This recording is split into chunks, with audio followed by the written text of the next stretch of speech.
All right. What is up, YouTube? What is going on, fellow fantasy people? And of course, what is up, the catch fam? Because I know what time it is, man. Week 10 fantasy Q&A. Super stoked to get into. We got Steven in the house tonight. What is up, man? What's poppin', baby? Yeah, man. We were just talking about Kamara. I can see Steven is very excited. He has picked up Mark Ingram in our personal league. Mm-hmm. He feels good about this move here. Do ya? I mean, I feel good about it. I'm glad that I've got handcuffed to an offense that likes to run the ball. And Mark Ingram's looked good with the two games he's had in New Orleans. I mean, a lot better than at least he was doing with the Texans. But yeah, I'm not too optimistic about it. But hey, it's weird. The Catch fam, they broke the news about Kamara's might be a little shaken up. And then you look it up on the internet, and nothing's really there, right? Like nobody's talking about it. And then today he misses practice. So the Catch fam was definitely onto it before a lot of people were. Hey, I mean, shout out to the Catch fam, Let us know in the chat tonight, guys. I mean, on your way in, hit that like button, man. Of course, if you guys are new to the channel, make sure you sub down below. But let us know in the chat tonight. What was your best waiver pickup on the week? For me, I mean, all I got was Brandon Ayuk. So that helps my wide receiver team that has no wide receivers. So yeah, I'll take that. I like Ayuk, man. I mean, I know that we're both very disappointed in him this year, just like a lot of people are, but he really has shown, to me that he might have earned the trust of that coaching staff and that team right there. And if he does, I mean, the guy's got absurd talent. And like you said, too, Debo might be a little bit more hurt than we thought. So, and I think this week, too, man, I mean, I don't know if you're already going to start him just because you're so weak at wide receiver, but if Jalen's going on Debo, this could be a big week for Ayuk. I mean, this Rams defense does give up a decent amount of air yards. Absolutely. I don't know if I'm going to start him. I don't know what I'm going to do. I would consider it, dude. But I have a feeling Chandler is going to get his first victory on the season versus me. Shut up. No, he doesn't. The guy has literally nobody on his team. I think if you look at his team, I'm actually a little worried. I mean, I could see him beating me. So George Kittle's going to be good. Yeah. Tyreek Hill, Tom Brady. It is kind of what this guy has. Those three players, and he's winless.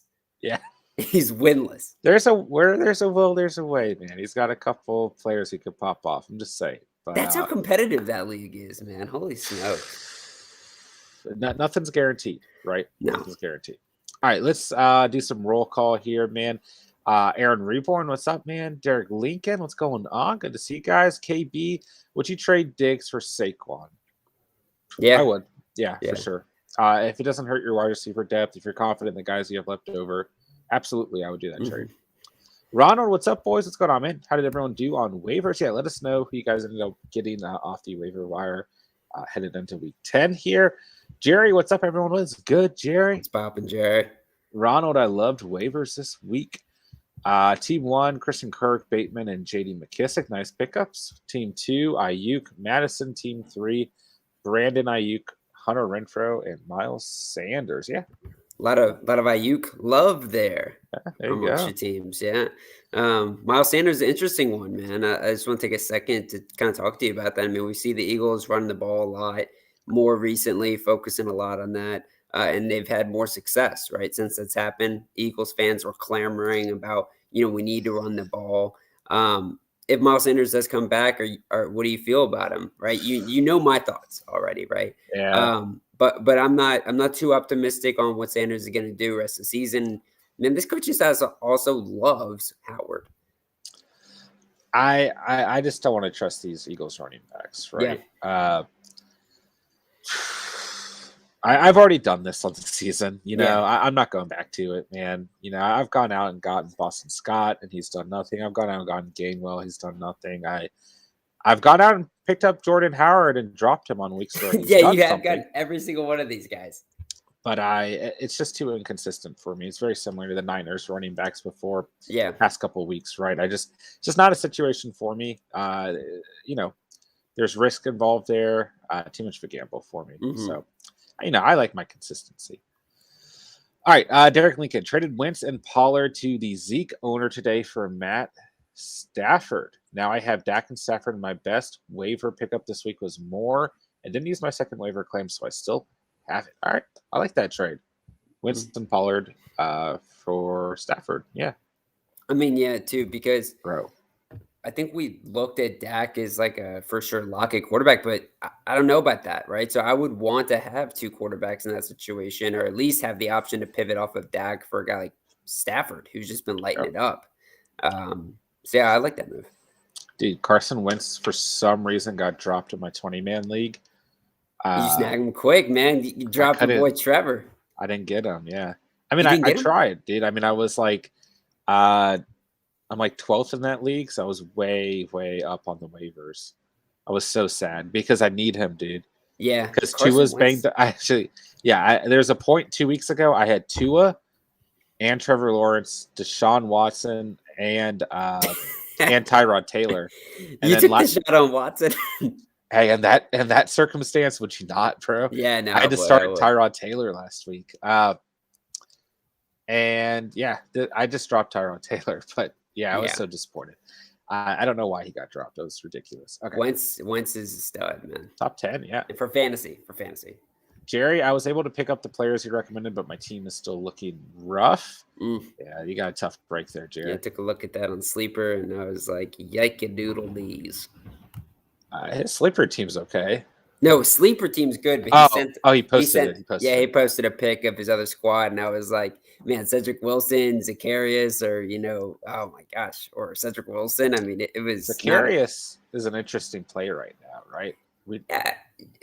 He's interesting, right? I mean, obviously the opportunities there again against Dallas, which, could be exciting, but I don't know, man. I don't know if I'm willing to chase 3 targets, right? Sure. I picked him up in my 20-man league, but I had a free spot. For Logan Thomas, like at least in Yahoo Fantasy, regained the IR designation. So I was able to put him on my IR spot, and I just looked at who was available. There's no one, so I just took a swing. Why not? I'm not going to start him. But you know what I don't understand in fantasy is that, like, how is it that, like, you can keep guys that are IR, like, that are playing, right? Like, Michael Gallup is in my IR spot, right? But for all intents and purposes, he's playing this week. Like, as long as he still has the designation from the team. Like, how long can that last? Like, I don't understand. As soon as he's activated off IR, what happens for your team? You can't make any waiver moves in our league. And Sleeper, as we found out this past week, you can't even edit your lineup, and it blocks you from doing anything until you adjust that. Holy crap. In most leagues, you just can't make any waiver claims. It won't let you until you have that player who's not designated as IR off your IR spots. But Splexter, who was hitting me up, was like, dude, why can't I adjust my lineup? And we couldn't figure it out. And I had to go in there as commissioner and change his lineup. And then last week when I had Montgomery on IR, it wouldn't let me adjust my lineup. And I kind of figured it out because it was activated off it. So Commissioner Powers. Super Saiyan, bro. All right, VCG. What running back should and could I get for Jamar Chase? It's a good question. I mean, even with him coming off of these 2 kind of downer games in comparison to what he's done on the season, you should still be able to get a very valuable running back, in my opinion, for Jamar Chase. Yeah, we're talking elite running back. I mean, and I've actually considered it today. I mean, I considered it earlier. Again, our league's a little bit different because it's got dynasty value attached. But if this was a purely redraft league, I would really consider shopping Jamar Chase right now. Everything would say he's going to have a worse second half of the season than he did in the first half, because that just makes sense, right? Fantasy wise. But with as a 2, like, you can get absolute peak value from him right now. You can get an elite player from him, an elite running back to go into the playoffs with. I would say, like, probably someone outside the top 5, because what this, the team he's trading with you is going to try and do. I mean, I think Jamar Chase you could argue is worth a top 5 running back, right? I mean, I don't think that's out of the question. Which is crazy, yeah. Yeah, but I think they're going to try and bargain with you to some degree. So I would say, like, an Aaron Jones or DeAndre Swift, someone who's just outside that caliber but not outside the top 10, would make sense for me. But I wouldn't give up Jamar Chase for too little value. He's been far too good on the season. Ronald, I foolishly drafted Ayuk in all 3 leagues. I never get anyone in more than 2. I dropped him in all 3 and got him back in 2 of them this week. Hey, I like it. Hey, you should have listened to us in the preseason, offseason, especially Steven. You would have drafted Ayuk in every single one of your leagues. Him and who else? David Montgomery and for you Jerry had a Judy. couple. You had Jerry Josh Judy, Jacobs. Montgomery, Judy. Everywhere. Yeah. Yeah. And Robert Tonyan or Mike Gesicki, which I got half of that right. Tonyan, for some reason, wasn't working out before the injury. I don't understand that. But Scotty, my brother and I are arguing over this his recent trade. Traded away Henderson and Gibson for Saquon and Gallup. He needed a wide receiver bad. Did he win the trade? If Gibson gets healthy and back in the normalcy, I'd say he lost the trade. I would argue he lost it. And it's tough because if Gibson can't get back to what we saw him do in the weeks where he did perform, then this isn't too bad of a swap for Saquon and Henderson. But frankly, I'd rather have Henderson out of those 4 players, but also those 3 running backs. It's too much capital, in my opinion, for a wide receiver who's a banged up running back. Yeah, a wide receiver has been injured all season, right? Who I think we both like, but we still haven't seen him, really get back into this offense. What is his role completely within this offense? We know what he's done in the past, but things change, right? Said Wilson has stepped up. I can't remember what is that receiver's name. Oh my gosh, dude, that guy is huge, man. I always forget what his name is, but he looks like CeeDee Lamb whenever I see him on the field. He always looks like, yeah. The tight ends are very involved. Saquon as well as Pollard, very involved in this offense. So I think we both believe in Michael Gallup. But hey, the NFL is it's a revolving door. They really, So I would argue this is a lot of capital to give up for a receiver who you can't start with full confidence right away. Yeah, even if you get Barkley, right? That's kind of what it is, right? You gave up a ton of capital for 2 players that have a lot of question marks around them. But I will say, just as someone who traded off of Gibson, you look at where Gibson really shined. A lot of that had to do with touchdowns, right? So you take away touchdowns, he was largely inefficient this year. And there was that one play against Buffalo where he just kind of broke loose. It was a little fluky, but outside of that too, his injuries have stacked up. I'm really sketched of Gibson rest of the season in general. So I don't mind you trying to trade off of him, right? But the big thing for me is just packaging 2 running backs for a guy like Gallup and a guy like Saquon. I just don't know if I love that move. I agree. Ronald, Miles Sanders and my RB7 on that team. Okay, fair enough. Yeah. It's RB7, I don't mind. 8-1 as well. Okay, first place. Yeah. And that circumstance is worth trying or taking. Context matters. Josh Allen, Kelsey, Jonathan Taylor, DeAndre Swift, Saquon, Montgomery, Hunt, Javonte, Sanders, Terry McLaurin, Deontay Johnson, Brandon Cooks, Ridley, Ayuk, and Renfro. Yep. Context can be important.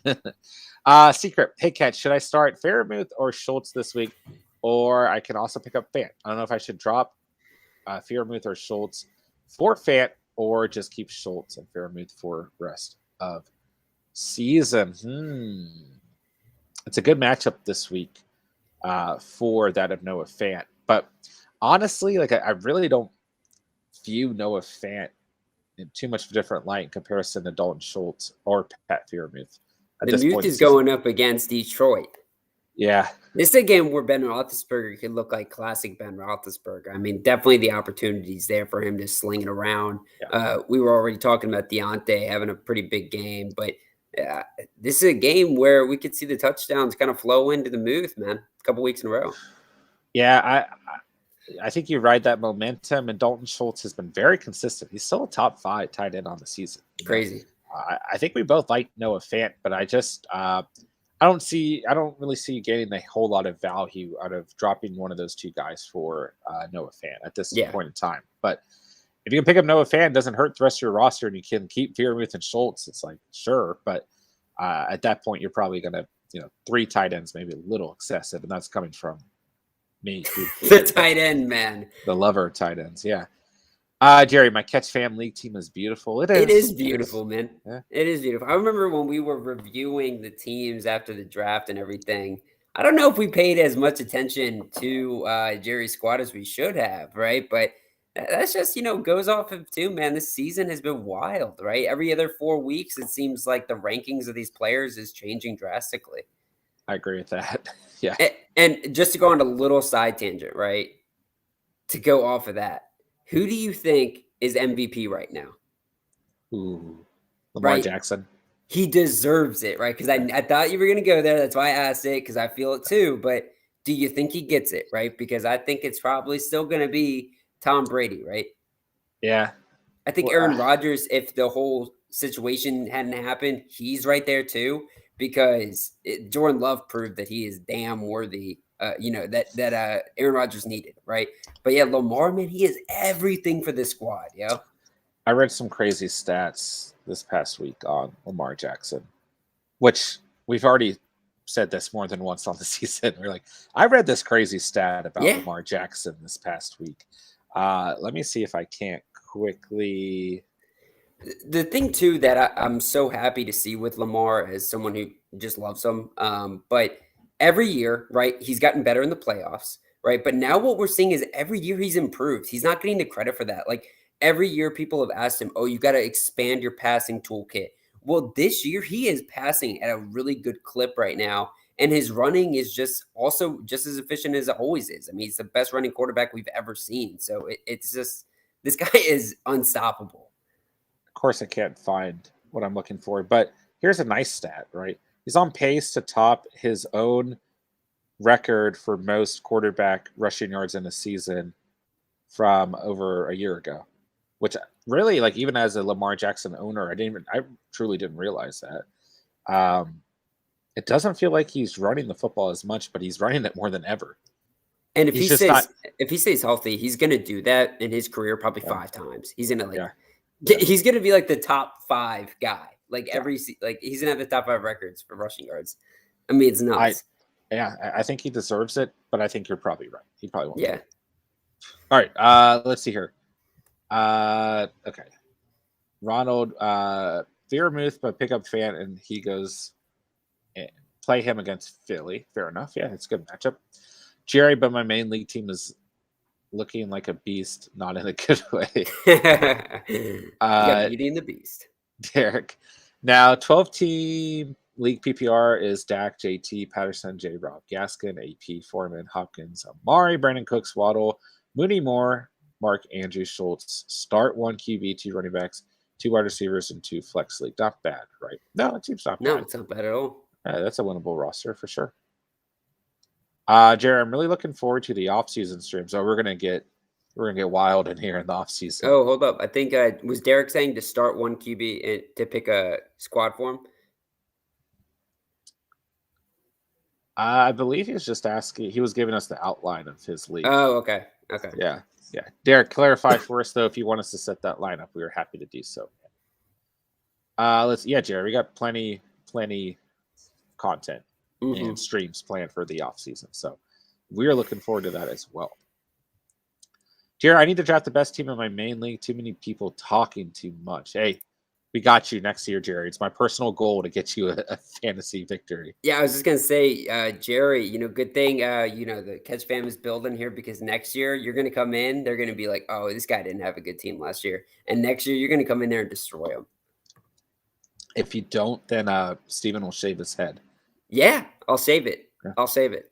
Derek, currently 6-3 in second place in the whole league. Hey, not bad. Also have Stafford as of Friday. Okay. That's nice. A great addition. Ronald, don't worry. I would never trust an Eagles running back. Oh, I know you won't, Ronald. Jane Scott. Hello, Jane. What's up, Jane? Definitely keep Pitts over Fanton. In terms of your starting lineup, yes. Oh, phew. Jane, you texted me this morning. I never texted you back. I'm sorry. I'm sorry. I was driving to work and I had a busy day. I'm sorry. I will text you sometime. Jerry, true. John was such a hater during the draft because I drafted 2 wide receivers. I wasn't hating. Dude, John, you were hating nonstop. Oh, I was not hating, Jerry. John was hating nonstop. I was not. Chosen Rose. Hey guys, what's up, man? Will Dalvin Cook play? I believe so. The situation has gotten progressively worse every time I look at my phone. Yeah. There is actual evidence out. That is what scares me. There are pictures. I said this last night. Videos and/or pictures are like the only things that might bring his playing time to a halt, right? Because then the NFL feels like they have to act because people have something to look at, right? But with that being said, for a lot of these legal battles and things like that, it can take a long time for these pieces to get moving, as it does with any legal battles, right? I mean, look at Antonio Brown and the situation he was in, a little bit different, right? I don't want to necessarily compare the two, but at the same time, right, he was able to slide in a couple games while his legal battle was going on. I mean, although he switched like 7 teams, but still, right? I mean, these things take time. And unfortunately, this is something that we just have to monitor day by day, right? Not even day by day, but every couple hours by hour, right? It's going to be interesting to see how the league attacks this, right? Because I think you might be a little bit more plugged in it than I am, which is weird because I have Madison. I should be super plugged in on this, but it's like they might be in a position where they want to, take action, or sooner than later, right? So just and the other aspect is, do the Vikings take action as well? But exactly. It's a complicated matter, right? There's 2 parties involved, but from what I saw today, it doesn't look entirely encouraging for Dalvin Cook. So he's not just a victim here. No, not at all. Okay. No, it's both sides have a legal case, and there are, proof there. Okay, from what I saw, at least. Okay, I mean, I don't want to go out there and say anything for sure, but John's not a detective, guys. Full disclosure, he is not a detective. Text messages from his ex-girlfriend, conversations they had about the incident, Dalvin Cook admitting to things, and then her sending pictures of herself after the incident. And it's not good. I'll put it that way. That's not so good. We'll see what happens, but these things take a long time, right? That's not good. It's not good on either side of things for your fantasy squad and in general, and for the league, for the Vikings, for Dalvin Cook. So to anyone affected by this, we wish you the best out there, and we'll just look at this purely from a fantasy standpoint for you guys. Yeah. The Chosen Rows start 2: Hunter Renfrow, Emmanuel Sanders, Christian Kirk, Jerry Judy, or big boy Tim Patty. Okay. Got some nice assets right there, man. I think that Christian Kirk is worth consideration if DeAndre Hopkins does not play again. I wish I was more vocal about that last week, because this is something that came up that I was interested in as a play for you guys, and it was too hard to monitor. We didn't get the news that D-Hop would be out until Sunday, and my guess is that happens again this week. So once again, it's very difficult to monitor, but it's worth a shot, right? Renfro's got my eye. Renfrow for sure is a play out of that squad. Yeah, I would say Renfrow. And listen, I don't want to, as much as I like Tim Patrick, right? He's actually a little banged up. Okay, there were times in last week's game where he's dealing with cramping, but now he's got a slight knee injury popping up. I don't know how serious it is, but I do want to put that out there. So I like Renfrow as the only true number 1 receiver out of this group. You guys know him. You know what I'm saying. I like me some Emmanuel Sanders every week, but I actually kind of view Sanders, Christian Kirk, Jerry Judy, and Tim Patrick all in very similar light. Like, they're really not.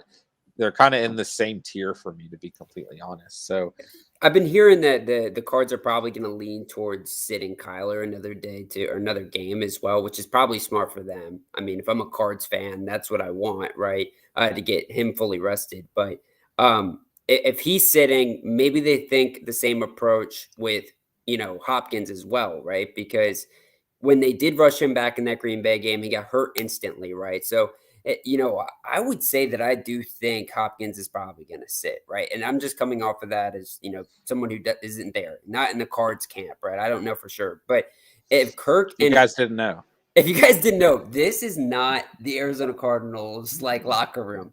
But no, guys, I do like Christian Kirk here, and I definitely like Hunter. I will, not to interrupt, but I will say it's a bad matchup, right? He's going to be facing Stephon Gilmore, maybe more than likely. Maybe. It's a tough matchup for the Colt McCoy and company versus the Panthers. Much tougher than the Niners. So just keep that in mind, right? Maybe tamper some expectations there. But even then, it's a relatively tough matchup for Emmanuel Sanders. And then even for the Broncos, it's a tough matchup versus the Eagles. Believe it or not, the Jets. Yeah. It's just crazy, right? The Jets, the Panthers, and the Eagles are all actually pretty good against opposing wide receivers. So, hey, and I want to bite my tongue when I'm about to say this, but I was thinking about this when I was putting out the defense video.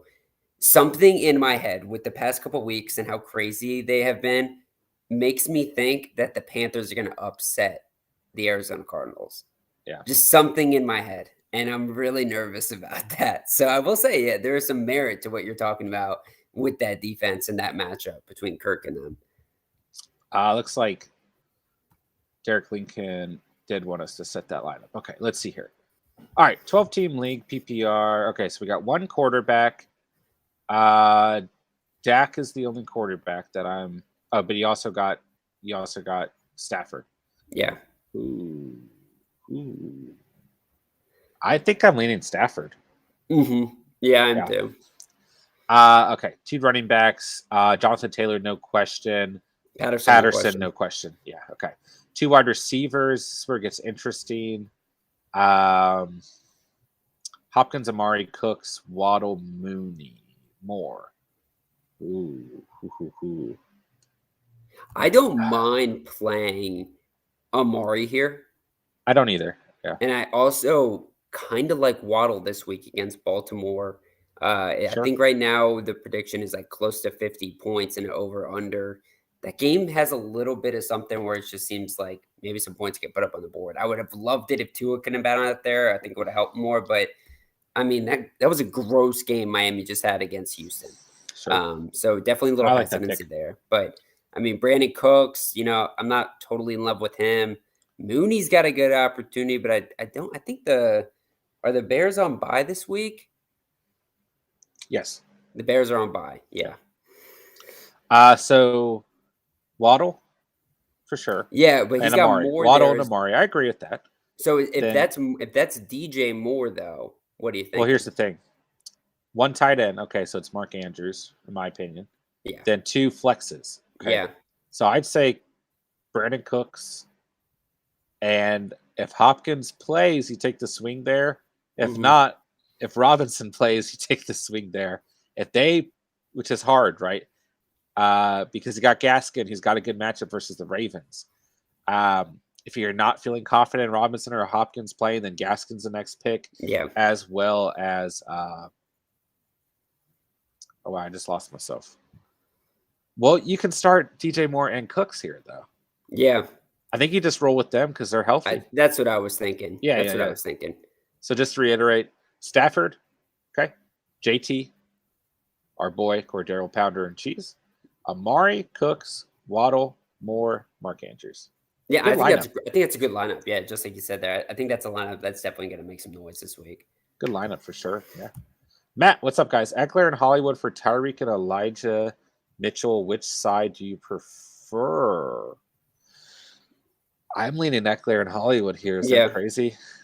No, I'm an owner of those 2 guys, and I just did that deal for Hollywood, and I was so I got my ass kicked last week in fantasy, but I was so ecstatic that I got Hollywood Brown because that dude is a beast, yo. I don't know how you did that. He is so freaking good. Like, I don't know. Gibson for Marquise Brown. Dude, like you were just saying, like you have, even it's in your heart, you think Gibson might come back and be an RB1. Like in my mind, it's just not going to happen. But in a lot of people's minds, he's a valuable running back asset. But Hollywood Brown, man, I mean, the Ravens and Lamar Jackson have finally been able to do what we've all been wanting, which is to support a wide receiver. Yeah. Eckler and Hollywood. Mm-hmm. Chosen Rose, Nick Folk or Youngway Q. What do you think, Steve? Yeah, so I had a lot of questions about those 2 guys in particular in the video. So Nick Folk, number 1 kicker in all of fantasy right now. Definitely a guy that, as a recommendation, I would say you could probably hold this guy rest of the season, right? him along with a couple other guys like a Tyler Bass, Matt Gay, or those few characters where you don't need to really stream on a weekly basis if you don't have to, right? Nick Folk, you could probably hold him until week 14 if you wanted to when they have that bye week. But I will say this, purely between the two of them, I do like Younghoe Koo on a week basis, right? So just for this week, I think the Younghoe Koo's got a nice matchup. Nick Folk is going against one of the hardest teams against the kicker position in the Cleveland Browns. But I think this is a good offense for the Patriots that is going to support the kicker position all throughout the year. I agree with that. But I will not comment because that is Steven's field of expertise. The chosen rows, who's going to do better this week, Kyle Pitts or Pat Freeman? As much as I love our guy Freeman and the momentum he's riding, I'm leaning Kyle Pitts here. Yeah. It's a much better matchup versus the Cowboys. They're 20th in the league against opposing tight ends. Detroit is actually 11th, but I still don't want to read too much into that just because they have so many points scored against them, right? But just due to overall volume, Kyle Pitts is still the better play here, in my opinion. Yeah, that offense needs him to ball out. He's so needed. I could see the Falcons showing up in this game as well. I don't think they're going to win, but I tell you what, if Dak Prescott if he is actually hurt more than what the Cowboys are letting on, this is a game the Falcons can win, man. And just sneakily, right? I saw the Falcons are in the playoffs right now, I believe. That's nuts. Like, it's crazy. They surprised the Saints last week. There was so much talk about this Arthur Smith leaving Tennessee. Then Tennessee was kind of struggling week 1, right? And a lot of questions were about Mike Vrabel and how good of a coach he was. Maybe all the credit was really supposed to be for Arthur Smith. But now you look at these two teams, they're both in the playoffs. I think that was a match made in heaven when Vrabel and Arthur Smith were coaching together. And this Falcons team, man, they could be good in a year. In a year. Yeah, not this year. But, dude, they are doing it with literally nobody at wide receiver. It's like your fantasy team out there. The Calvin Ridley just decided to dip out. I like Russell Gage. Like what if Calvin Ridley comes back in like week 15 before the playoffs, right? And this team can really start kicking into gear. Just saying. Their defense can stand up is the bigger issue. Yeah, but I don't know. I feel like they've done a little bit of they're improved from last year. Sure, I don't disagree with that. Jane Scott, whatever. Yeah, Jane, when maybe you don't understand this, right? But when you see a text, you read it, and you respond to it in your head almost. She definitely doesn't understand that. Yeah. You guys out there in the Catch fam, right? When that happens and you read a text, you think of your response, and then you're doing too many things at once, and then you never actually respond. That happens to me all the time. Yeah, happens to me a lot too. It's the effects of the economy, man. Okay. Let's see here. A-Rod 99. What's up, fellas? This week, should I go with Ayuk, Judy, or Locket? Ooh. I kind of want to say Locket here. Is that crazy? It's not crazy. I mean, I understand the premise behind it, especially if Mr. Russell is back in action, which it looks like he will be, at least unless you've got something else there.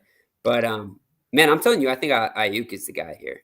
I already told you earlier that I'm high on him this week. I think he's going to follow that performance of last week.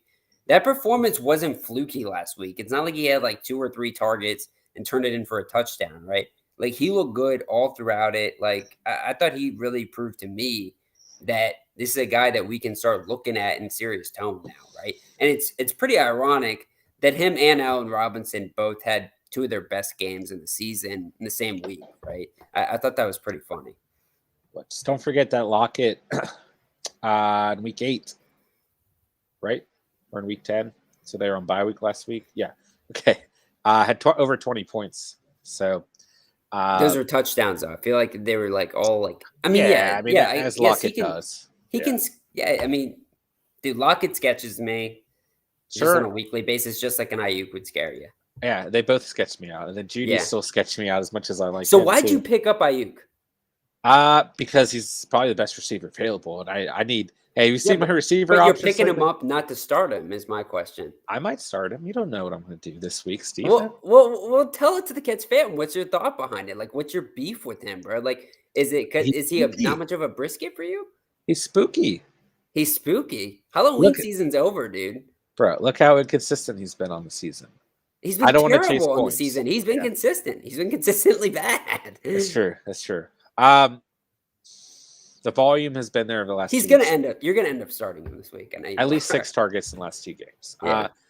Russell Gage looks okay right now, though. Is the weird thing that Tim Patrick's looked really good too, but he's now banged up. Yeah. So I actually have some decisions to make, right? Yeah. I hope you lose so badly. I might, and I hope you lose so bad. I really won't be surprised if I do. All right, LVG, hello. Hope all is well. Pick 3 in week 10. Okay, AJ Brown, Hill, Mike Williams, Diggs, or Dearness Johnson. Oh, AJ Brown is an interesting one.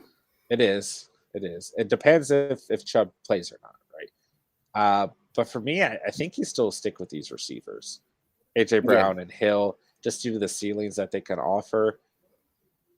Yeah. Oh, I want to say Mike Williams. Why am I so off on Diggs this week? Makes sense, kind of, right?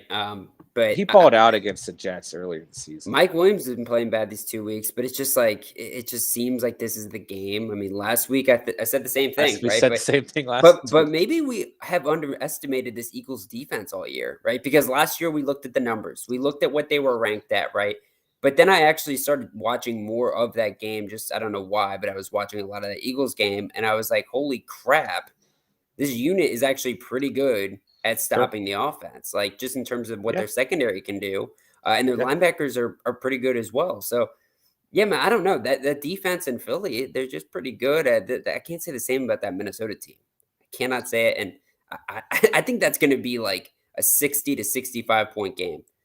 Yeah, it's a great matchup. And listen, Mike Williams is still wide receiver 10 on the year, right?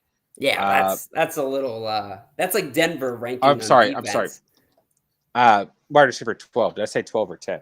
You said 10, but it's still good. It's still good. But Stephon Diggs outside the top 20. And the Jets are number 7 against opposing wide receivers, where Minnesota's number 27. So and Mike White's playing. Hey. The team plays for Mike White. They don't play for Zach Wilson, though. Don't hate on Mike White. So for me, it's Brown, Hill, Williams, I think. Yeah. Pains me to not say Diggs there. Will, is the Bills' defense a comfortable start against Mike White? That's funny. It's a good question. I was just talking about Mike White, though. Isn't that crazy? That is a good question. It's a fair question. I would still say yes. They've been too good on the season. You know, what's the worst case scenario here? Like 7 or 8 points. You know, I still like this start. Yeah. Chosen Rose, is Cordero Patterson going to bust this week? No. I'd bet no. He's too heavily utilized in the passing game and in the run game. I mean, this is like the amazing advantage with owning Cordero Patterson is he's going up against a good run defense, like the Saints last week. They're just going to throw him the ball. They're going up against a good secondary. He's just going to run the ball. Like, so John, I asked you who you thought the MVP was. Who do you think the fantasy MVP is? Because honestly, it's probably Cordero Patterson and cheese. This is a guy you probably did not draft. Actually, I would say you didn't draft, more than likely.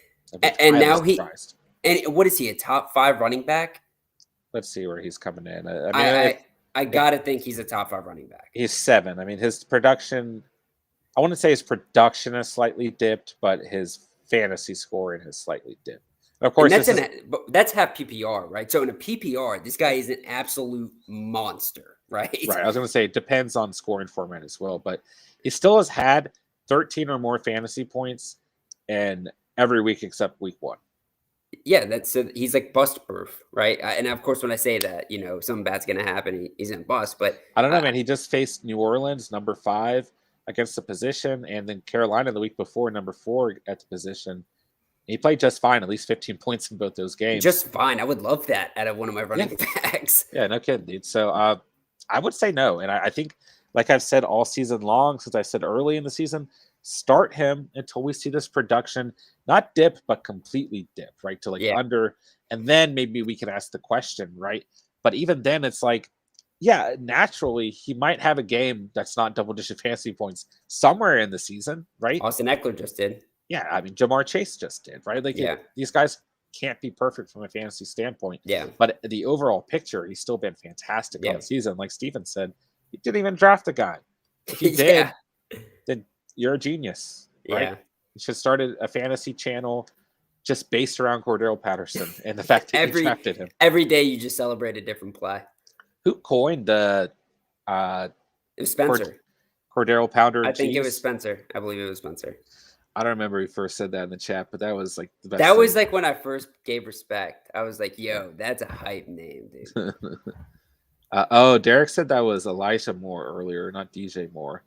Oh, well, okay. Well, then, yeah, I would not go with him this week. I would roll a Schultz there, quite frankly, if you can flex another tight end. And if not, Gaskin. Gaskin's a perfect play there, too. It's a bad run defense of the Ravens. So, actually, I would take a gamble on Gaskin there. All right, Derek, thank you all. Yeah, I hope we got that last part into quick enough there. Ronald Gutty's first initials could also be Rondell. There are a lot of Moores out there. There are a ton of Moores, yeah. Derek, hit the thumbs up. Hey, appreciate that shout out, man. Guys, hit that thumbs up, guys. Really, really does help get some new viewers out to the catch tonight. Guys, make sure if you are new to the channel, you hit that sub button down below. Become part of the catch fam tonight. Thank you, guys, man. Thank you all for coming out tonight, man. Chat is absolutely killing it. All right. Ronald, after 2 rounds of waivers, my post-Henry team is now 6-3 in third place. First, 7-2, and I am point leader. Okay.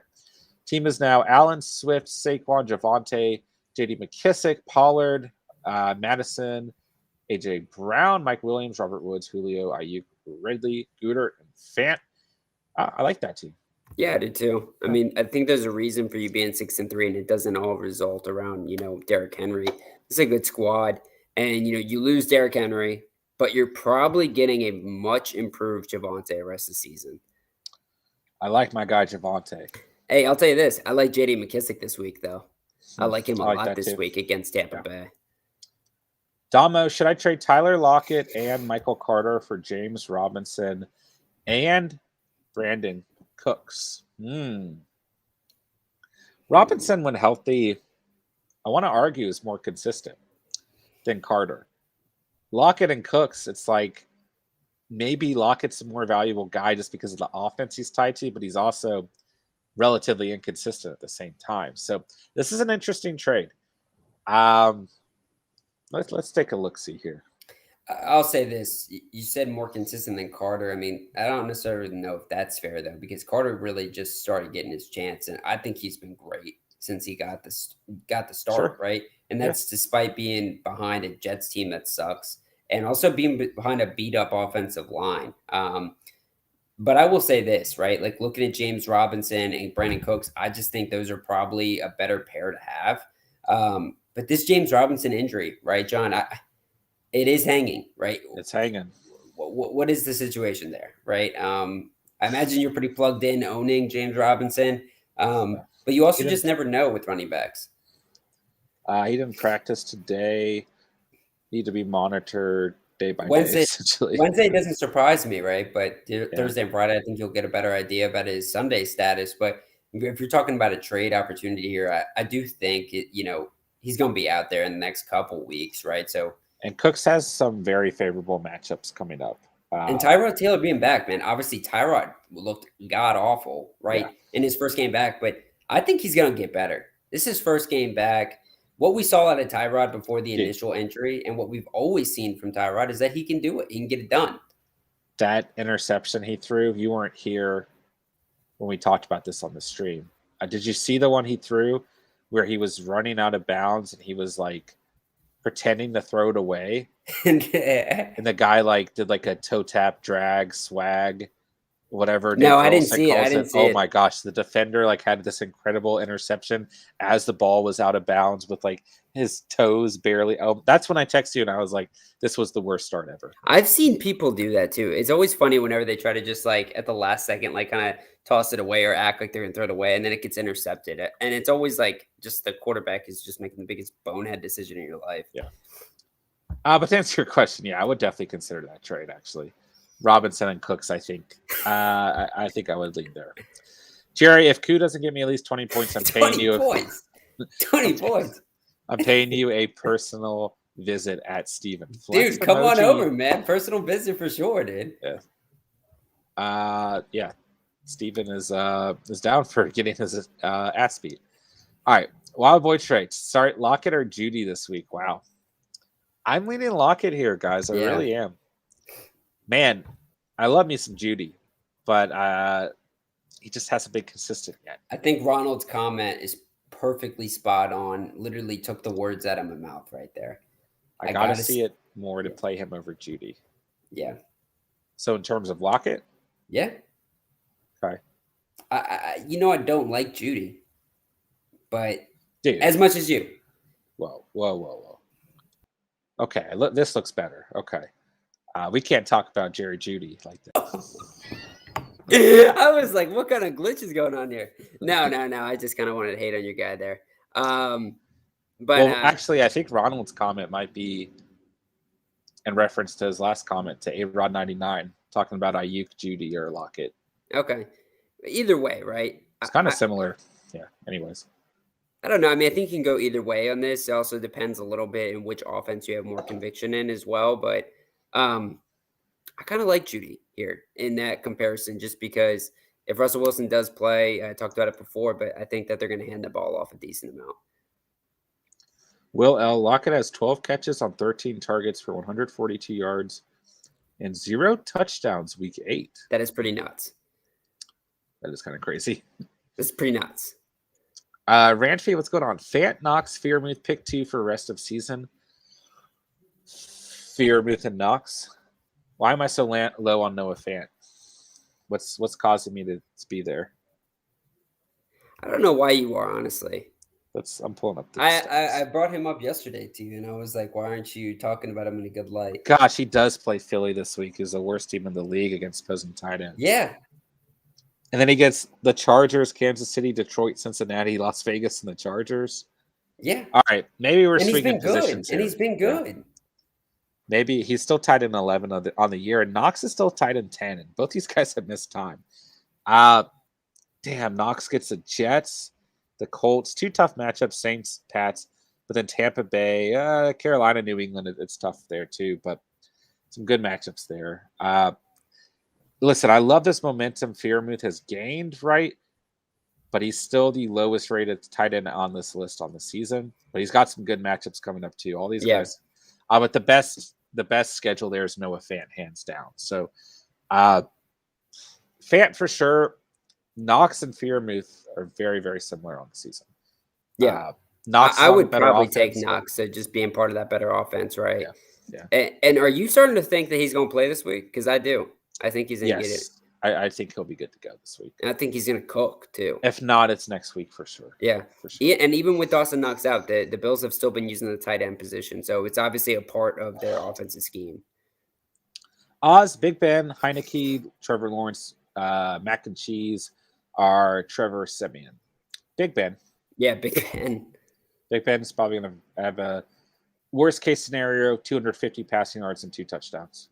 I actually think you also rank this appropriately in terms of which down the pecking order, right? I would go. I kind of like Mac Jones might be a sleeper this week, man. Really? I mean, okay. Yeah. I I think Trevor Lawrence might have a decent game.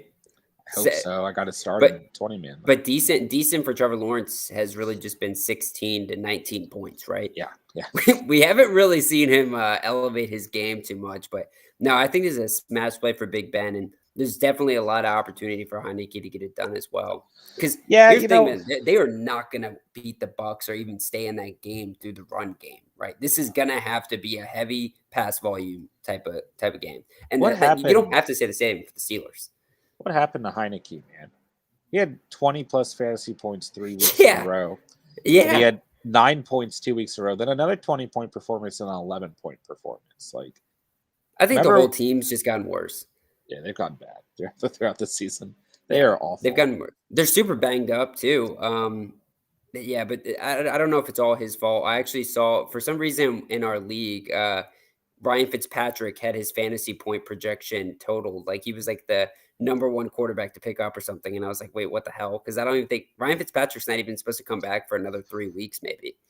That's weird. Do you think he plays once a season? Because I want to go to that game when he does come back. No, I don't think so. The Queek.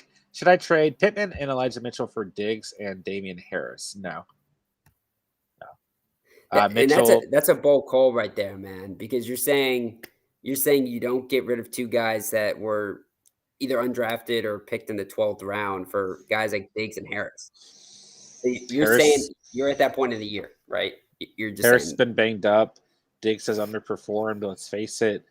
Pittman has performed better than we thought he would. oh, he's a beast. Mitchell has performed better than we thought he would, especially me who hates the Niners running backs. So Me too. yeah. Let's see here. Ronald says at will, yeah, man, Bills are good to go. Derek says Patterson MVP fantasy. GGG. Yeah. Elijah Moore, Rashad Bateman. Bateman. I lean Bateman here. The volume is better. Just don't forget, right? I mean, I like Moore as a pickup and to kind of monitor his usage on the season, right? But Corey Davis. He's been used a lot. Well, Corey Davis comes back, man. I thought you were talking about Bateman. I was Bateman's been used. And Moore has had quietly at least 8 fantasy points those last 3 games. For those of you guys struggling, it's not a bad pickup, right? For me, struggling at the receiver position is still someone to consider. He's still out there available on waivers. But rough matchup. Yeah, Bateman has had 6 targets in the last 3 games at least, right? Yeah. He's got the good matchup. He's got Miami, like Steven's alluding to. He doesn't face the Bills. So I like Bateman here. I think Steven agrees. I think he's due for his breakout game too, right? The game that puts him on the map, right? That's going to get you to go to the waivers and say, oh, I need to pick this guy up, because easily he could be the guy who receives the touchdown pass. Who was it last week that received that Ravens touchdown pass? Duvernay, I believe. It was like that one-handed snag at the end. And I was like, could it not just be Hollywood Brown or Mark Andrews? I've got everybody on this damn squad. It's got to be him. Or Lamar throwing a touchdown himself for me. Yeah, that'd have been cool. That'd be cool. Jason, do you think Dalvin Cook will miss any time in the future with everything going on with him? Yeah, we touched on this a little bit. It's possible, right? He might be okay for the season. It's just very difficult for us to answer, right? It's just, unfortunately something we're just going to have to continue to monitor as the week progresses and as the coming weeks progress as well. It's possible this could go either way. It's very difficult with how the NFL and the Vikings choose to handle this legal situation. So there's a lot to speculate here. Is it worth speculating? Probably not. I don't know if it is, because I mean, if you take the precedent of what the NFL has done so far, he'll probably be good rest of the season. But any given minute, something could break, and then it's game over for Dalvin. Not to get too much on this topic, but it does feel like as of late, the NFL and teams within the NFL have become a little bit stricter. But it depends on. The NFL has also remained quiet about some of the things that have come out recently, starting even back with Gruden. And it seems like has Goodell said one word this entire year? I haven't seen him. I haven't heard from him once with anything that's happened this year, good or bad. So it's like, I don't know. And he makes more than what's he make? $150 million last year? Like the top 5 quarterbacks in the NFL combined in the season. Dude, he's literally evil. Ron the Goat. Good evening, boys. Just got off work. Hope everyone is good. Hey, good to see you, Ron. What's up, Ron? John, I'm loving the fresh cut, man. Hey, look at that. Some love for the fresh cut. I compared him to Jesse from Breaking Bad, and then he compared himself to who'd you compare yourself to? Logic? No. Well, yeah, I did. But I thought you were just talking about the Heisenberg. No, I'm not going to give you that much credit, dude. I don't look like Walter White. Hey, all I got to say is the other week Steven got his hair cut. And, dude, I look like a beast. Oh, wait, no, I didn't, because I didn't even put any stuff in it. So I look like kind of like a sociopath. Okay. Derek, I can flex the tight end as well. Yeah. I don't think Schultz is an awful option, but I would take a swing on Gaskin in the T-Flex league. Yeah. Oz, like the vid. Hey, appreciate that, Oz. Guys, make sure you hit that like button, man. Really, really does truly help support the channel. And guys, if you're new to the catch, go ahead and hit that sub button, baby. Become part of the catch fam tonight. Ron the Goat almost pulled off a trade for CMC. I would have received CMC and Renfro. The other owner receives McLaurin and James Conner, but he never answered me back, so I think he rethought it. You could argue both sides of this trade. You should propose it again. Yeah. See if he gives back to it. Delete it, propose it. Delete it, propose it. But you can argue both sides of that trade. Yeah. Yeah. I don't think it hurts you too much if the trade doesn't go through. If it goes through, I don't think it hurts you too much. Again, I mean, I don't think the CMC owner is getting robbed by any means. It's definitely a trade I would respond to. I wouldn't be like, oh, no, that's meaningless. Right. Joe, I'm stacked at wide receivers. I got Adams, Brown, Debo, Allen, and Pittman Jr. Who would you play, and would you start Gaskin over Swift or Robinson at running back? This is interesting. Robinson banged up, a bad matchup. Swift, a bad matchup. Gaskin, a good matchup, but do we trust Gaskin? No. I think Swift is still the best play here. Montgomery had some success against the Steelers. Swift is the most consistent running back, not dealing with an injury and not being Myles Gaskin. So I think for me, I'd lean Swift. At the receivers, I'm assuming this is going to be 2 wide receivers and a flex. So for me, it's Adams, right? I'm not benching Adams. I'm not benching him. Okay. Keenan Allen and Pittman or AJ Brown.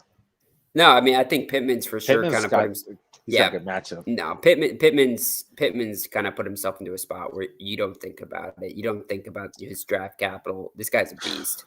Yeah, I agree. He is. I heard earlier today, right? He has 70 something targets. He has 0 drops on the season, right? The guy's just been a beast. I mean, obviously he's. I don't think he has 70 catches, but he has not dropped a pass so far this year. Carson Wentz and him have had a great connection. Wow, that's crazy. I got Cooks at wide receiver as well. Yeah, I wouldn't put Cooks necessarily in that conversation this week at least. But. No. Ranfi, Ayuk, Bateman, Tony, Gallup, Hilton, Davis, Donovan, Peoples-Jones, Odell Beckham, and Elijah Moore are all sitting in my waiver wire. Need 2 for bench for the rest of the season. Which 2 would you pick? Thank you. Of course. For me, it's Bateman and Ayuk. And the next 2 guys I would look at would be Davis and Gallup. Yeah. So I would say Bateman. I like Tony here. I like Tony. Okay. Yeah. I knew you were going to say that. I just don't trust him, man. Let me ask you this, right? Because I think everybody likes to talk about him. OBJ. The 3 teams were released. We haven't even talked about that today. The 3 teams that I guess have made his list, right? He gets to cherry pick where he wants to go.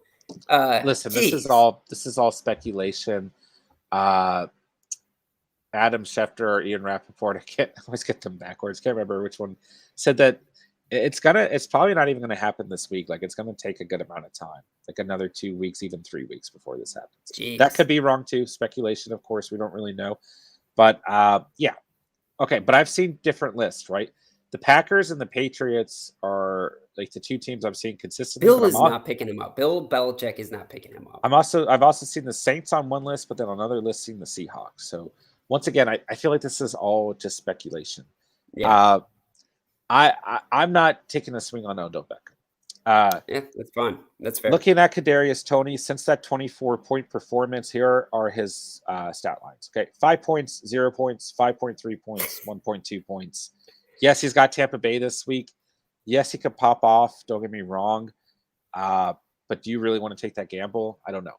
Well, he's on bye this week and then has Tampa Bay. Oh, I'm sorry. Sorry, you're correct. Yeah. You're correct. That's about the only matchup. I mean, he's got Miami in week 13. Dallas, again, the team that he had the big game against in week 15. Chicago in week 17. He played quite well this past weekend against Steelers wide receivers. So I don't like Tony, man. I don't. Yeah. Well, just to break down the rest of these guys, because I think these are all important names, right? I think T.Y. Hill and Corey Davis, I'm not excited about either of these guys going forward. I mean, Zach Wilson might not even start, when he does come back. And that was kind of the real driving force behind Corey Davis's value. Yeah. But, Donovan Peoples-Jones, right? That's an interesting name. He's on the top of our waivers right now, receiver, I think, left over. I am personally staying away from him because this Browns offense has always had like these boom or bust players at receiver. And he kind of is like everything encompassing a boom or bust, right? He's such a deep shot type of guy. I'm just kind of staying away from him. He never seems to get a ton of catches. So that scares me out of the wide receiver position. But yeah, I mean, after talking about Tony with you too, and just, maybe it is just an infatuation that I have with this guy. But I think it really does come down to Ayuk, Bateman, and Gallup. And then looking at Gallup is like any given week, it's kind of a crapshoot because there is not just like 3 or 4 options. Like it's like a 5-option offense. Yeah. And they could just also choose to run the ball, and then it doesn't even matter. I'd say Ayuk and Bateman. Donovan Peoples-Jones, both the big performances he's had on the season. 5 targets or less in each game, 4 receptions or less in each game. So if he doesn't have the big play, right, or the 2 big plays, then his stat line is meaningless. So could he have plenty more games on the season where he does something like that? Sure. He's got a couple tough matchups. New England, Detroit. Yes, Detroit's number 12 against opposing wide receivers. Baltimore, bye week. Baltimore. Las Vegas, number 3, believe it or not, against receivers. And Green Bay, number 6. So, I don't know how I feel about that move. I understand wanting to make the move, but I also understand not wanting to make the move. That's the main reason I didn't go pick him up, right? Let's see here. Ronald, where are you guys? Just representing the VA. Oh, that's backwards. The DMV, baby. Yeah, I don't think I should keep trying to do that. Might throw something offensive. Let's see here. Derek, continuing to encourage the Catch fam. Hit that thumbs up. Appreciate that, Derek. Appreciate you, Derek. Reese Thomas, Drake, Freeman, or Jay Williams. If that's Javonte Williams, it's Javonte for me. What if it's Jamal Williams? Then it's I know it's a nay for you. It's probably Drake. Is that crazy? He's got double-digit points in his last 3 games. I really like Freeman. Why don't you take a peek at Freeman's stats over the past couple games too? They're great, but Murray's coming back. More than likely, he'll be back this week. That's what scares me. Freeman's been phenomenal. He's the starting running back for my Catch Fam league right now because it's that bad since the Derrick Henry injury. I can view Drake and Freeman in similar fashion here, but I think Drake might offer a little bit higher upside. Now, if we get the word that Murray doesn't play, then for me, Freeman's the lock, right? He's the number 1 guy for the Ravens outside of Lamar Jackson. So, but if it's Javonte Williams, yes, Javonte's my guy here. It's a great matchup. Listen, guys, I've been saying it all season. I get it. But Javonte's coming up, baby. He's going to be the number 1 back in that backfield. Or he could be the number 2, and he's still going to shine, right? He's still going to give you that flex value on a weekly basis. But yeah, Drake is someone we really need to start considering as a pickup and a hold. Yeah, he's starting to show up, man, on a consistent basis. Ranfi, what do you think about Claypool news? Make difference with Muth. Claypool news. Let's see here. He's been a little underwhelming as of late. But let me pull up, just make sure. I haven't heard any news. So Claypool toe injury will not end his season. If I ever see an injury say will not end season, that's a big red flag for me that his season's going to be in question, or at least his performance going to be super down. Especially a guy like Chase Claypool, who the guy's whole MO is explosiveness and being able to beat the DB at the line and get deep on him. Or take a reverse. I mean, that is very sketchy. And maybe this is why he has been such a disappointment this year. Who? Okay, hold on. Let's see here. Ron says, even with Claypool playing, the Muth still saw at least 5 targets a game. Ramsey says, I mean, with him out, doesn't raise him higher than Knox. This is tough. Actually. Yes, it helps Freeman's value, but I still want to lean Dawson Knox. And man, if you have those 3 tight ends, like that's a circumstance I would consider holding on to all 3 of those guys. Like it's not crazy. Like some of them are performing better than tight ends or wide receivers that you're going to be able to pick up on the rest of the season. I mean, I'd argue that all 3 of those guys are. So if I really had to drop one here, though, I'm just looking at Fant's schedule. It's great. I'm looking at Dawson Knox being a part of the Bills' offense. And those are the 2 aspects I'm holding on to because Freeman is the lowest rated guy still on the worst offense. Maybe not out of the 3, but in comparison to at least the team that's not the Bills here, right? Let me ask you this, too. I believe, isn't Eric Ebron really supposed to be coming back at some point, too? And I'm not saying Eric Ebron's going to be like some like boom to his value or anything. I don't think he's going to be that impactful, but just adding another tight end that was important for the Steelers offense last year. Sure. It's only but bad, right? It's only but bad to Pat F's value. Ranfi, is there any way you can keep all three of those guys? Is me not answering your question helpful? Is that something you can consider?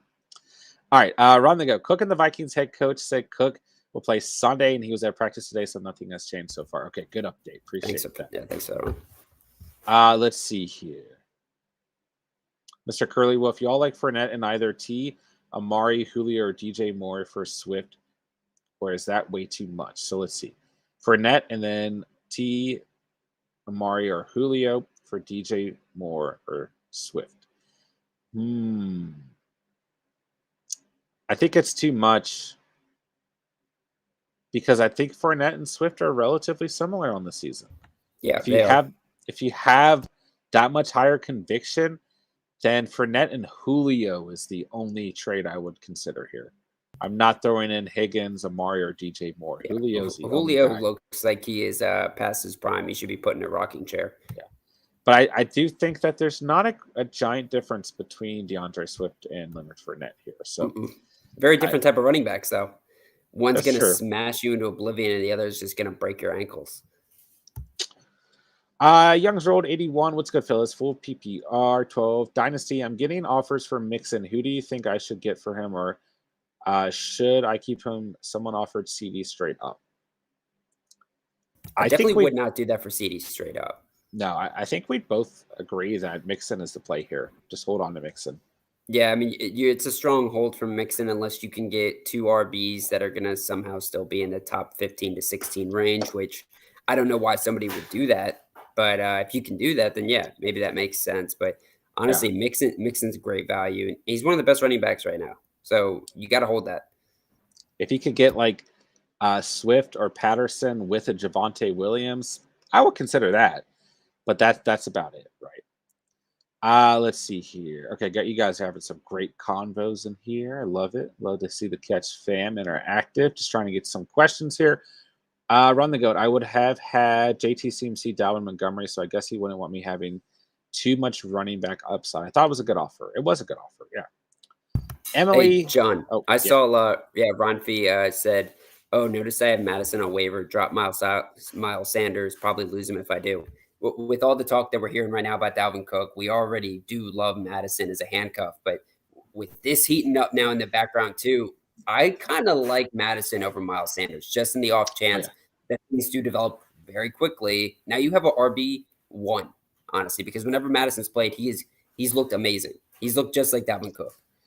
Yeah, and the other, I mean, take away this situation as well, right?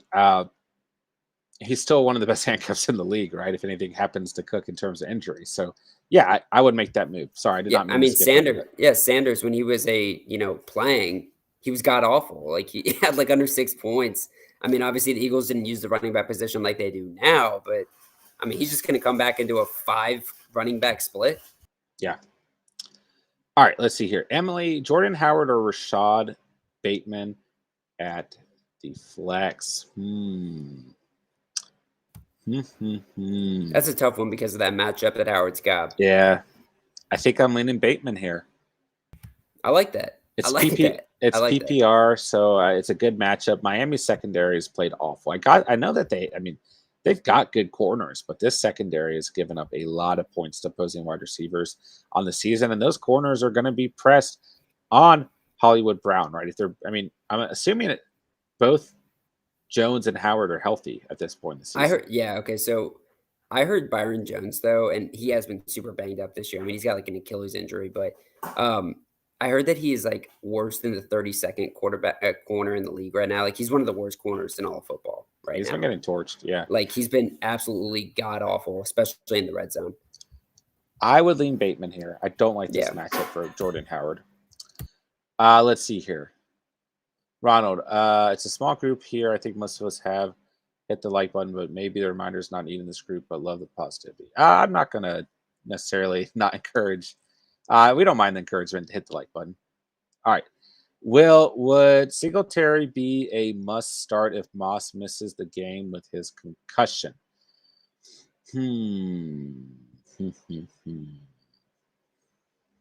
Yeah. I don't know if I want to say a must start, but a start for sure. I mean, the volume should be there. So I mean, we just saw what the Colts did to the Jets. That was kind of the MO of that game plan. The Bills were not able to establish the run game last week against Jacksonville. Maybe they looked at that as, hey, let's establish it. We just saw the Colts do it, and it wasn't just JT doing it, right? Naheem Hines went in there, and there was no issues. Yeah, yeah. I think you're right. Probably is a must start for sure. All right. Young's rolled 81. Running back, CMC, Gaskin, Javonte Wilson Jr. soon be cut. Wide receiver, AJ, AB, Ayuk, Diggs, Allen Robinson, Landry. Also, Fearmouth and Arnold got some depth. 6-3, hottest team in league, 5-game win streak. Yeah, I like that team. I can see why you're on a win streak there for sure. That was pretty funny too with Wilson Jr.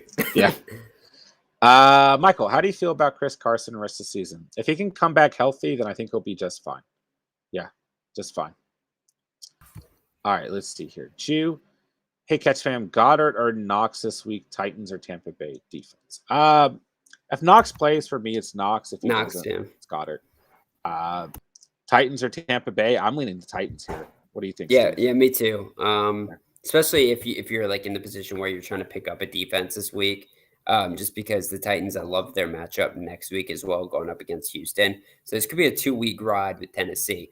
I'm a little concerned that there's going to be a little bit of a letdown. They're going to go up against New Orleans, and it's just going to be one of those fluky games again. But I think that's just the paranoia in me thinking that, because everything spells another great performance from the Tennessee Titans defense, which is riding like a 3 or 4 game streak right now where they're brutally murdering the opposing offense. I mean, they're just killing it right now. And if Alvin Kamara, I mean, he just missed practice. Who knows? Maybe he's limited in that game. Do you guys know Steven picked up Mark Ingram on waivers this week? just had to throw my plug in there. Jew, finally broke the 20 live watching mark. Appreciate that positivity in the chat, Jew. All right, Michael, also, how do you feel about Dalvin? And if Dalvin is out, is Madison RB1? Yes. I don't know how immediately everything's going to affect Dalvin Cook, but if he is out, which apparently he has not been ruled out and the Vikings have said he's going to play, then yes, absolutely. In any circumstance where Dalvin Cook does not play, Madison is automatically an RB1. Cash Stylist, hey guys, would you all trade Kupp for CMC and Woods? That's a great trade. No, that's a great question about trades. That's a tough one. If you're hurting bad enough at running back and the rest of your wide receiver core is solid, then yes. If not, you just gotta ride this momentum of Kupp, right? I'd love to get somebody other than Woods there. Like if you can get CMC and another strong player. Hey, I would argue Woods is a strong player. Yeah, but man, dude, Kupp deserves like 2 absolute studs. I mean, this guy's looking like he's eyeing Jerry Rice records right now. That's what Cooper Kupp's doing. You're right. Yeah. Did you? I don't think I would trade Kupp. Go ahead. Did you see that story about Cooper Kupp's family? I guess every year. Yeah. That was hilarious. His dad would get him picked. Like nobody would draft him. And now all the other fantasy owners are like, that's not going to happen next year. You're going to have to draft him accordingly because your son's just too good. I saw that. Yeah. It's a tough call, but I just wouldn't trade Kupp in general, quite frankly. I just don't know unless you're getting a wild off the walls trade. I just don't think I would do it. Kyle, Carlos Hyde, or Le'Veon Bell. Ooh. Wow, how depressing is that, man? That Le'Veon Bell, at the age he is in question with a guy like Carlos Hyde, right? Just a few years ago, Le'Veon Bell was by far the best fantasy player, but also like one of the best running backs, right? And now we're talking about him and Carlos Hyde together.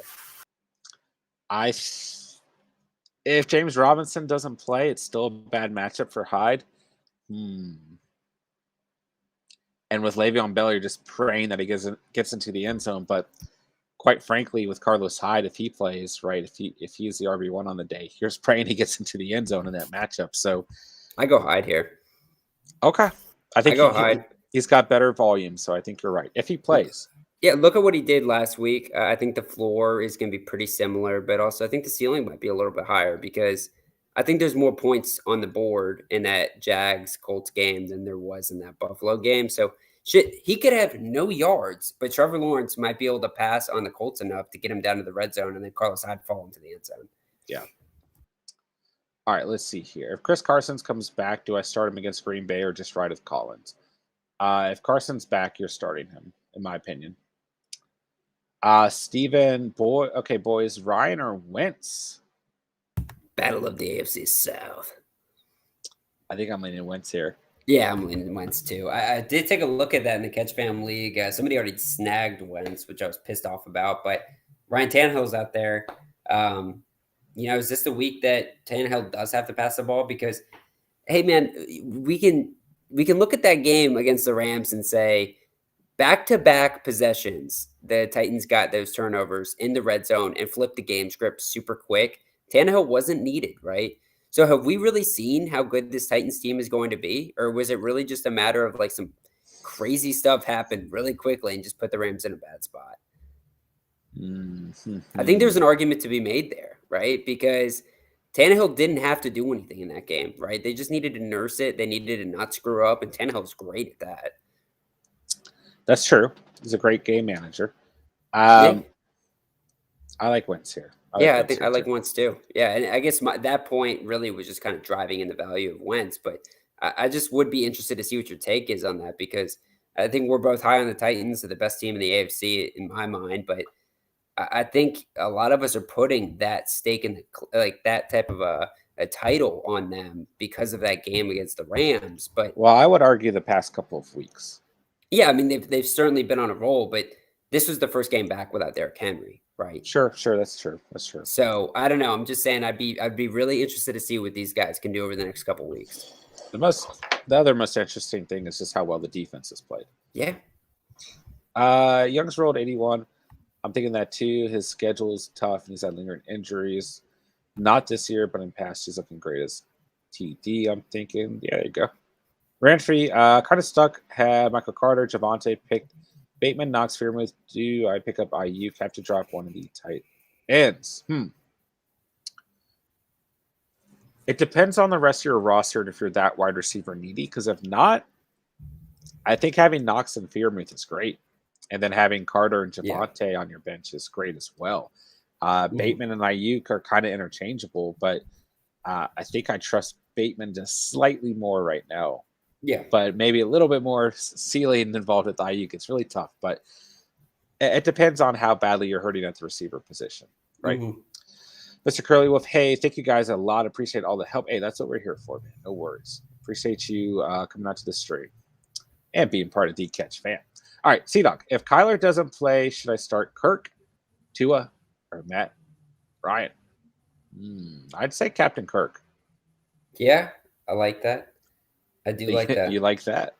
Oh, I like that. Yeah, that's a good matchup actually a lot too. I mean, we talked about Mike Williams on the other side, but I think that's gonna be a fun game.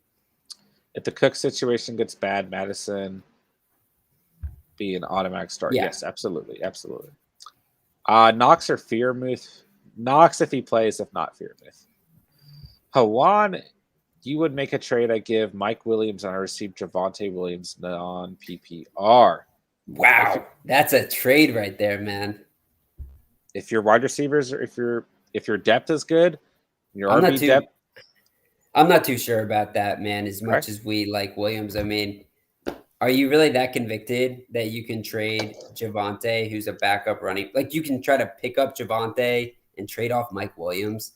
I'm saying is it depends on the overall roster. If your wide receivers are set and you've got 1 or 2, 3 guys that you're not even starting on a weekly basis, there are teams out there in that position, and your running backs are thinner, you can consider this move, I think. John, how many points did he get you last week? I didn't start him, but if I had, it would have been 11. 11. That's half PPR. So in a non-PPR, he gave you like 10 points. No, it was all rushing. He rushed for no catches? He rushed for 111 yards. Well, okay, fine, whatever, right? He has that. That's an 11-point performance, right? So yeah, I don't know, man. Like, are we really too?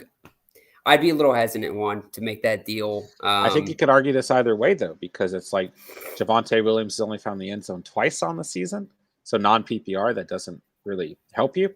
Mike Williams hasn't found the end zone in a couple weeks, but when he finds the end zone, he finds it like a lot, right? So I could see But the he's given argument. up Mike Williams. Exactly. That's what I'm Yeah. saying. So like you could argue this in either way, right? I'd want Williams more. I'd see if you can do a counter offer and try to get more than that. and non-PPR changes things. You might be right Yeah. there. Kyle, start Matt Ryan or Kirk? Kirk over Ryan. Yes, Kirk. I would go Kirk and then Ryan. Ranfi, Hurts or Wilson this week?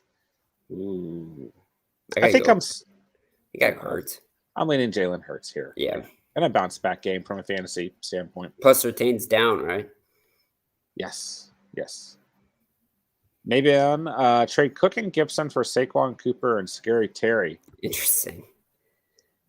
It depends on the whole roster and what your roster looked like after the trade.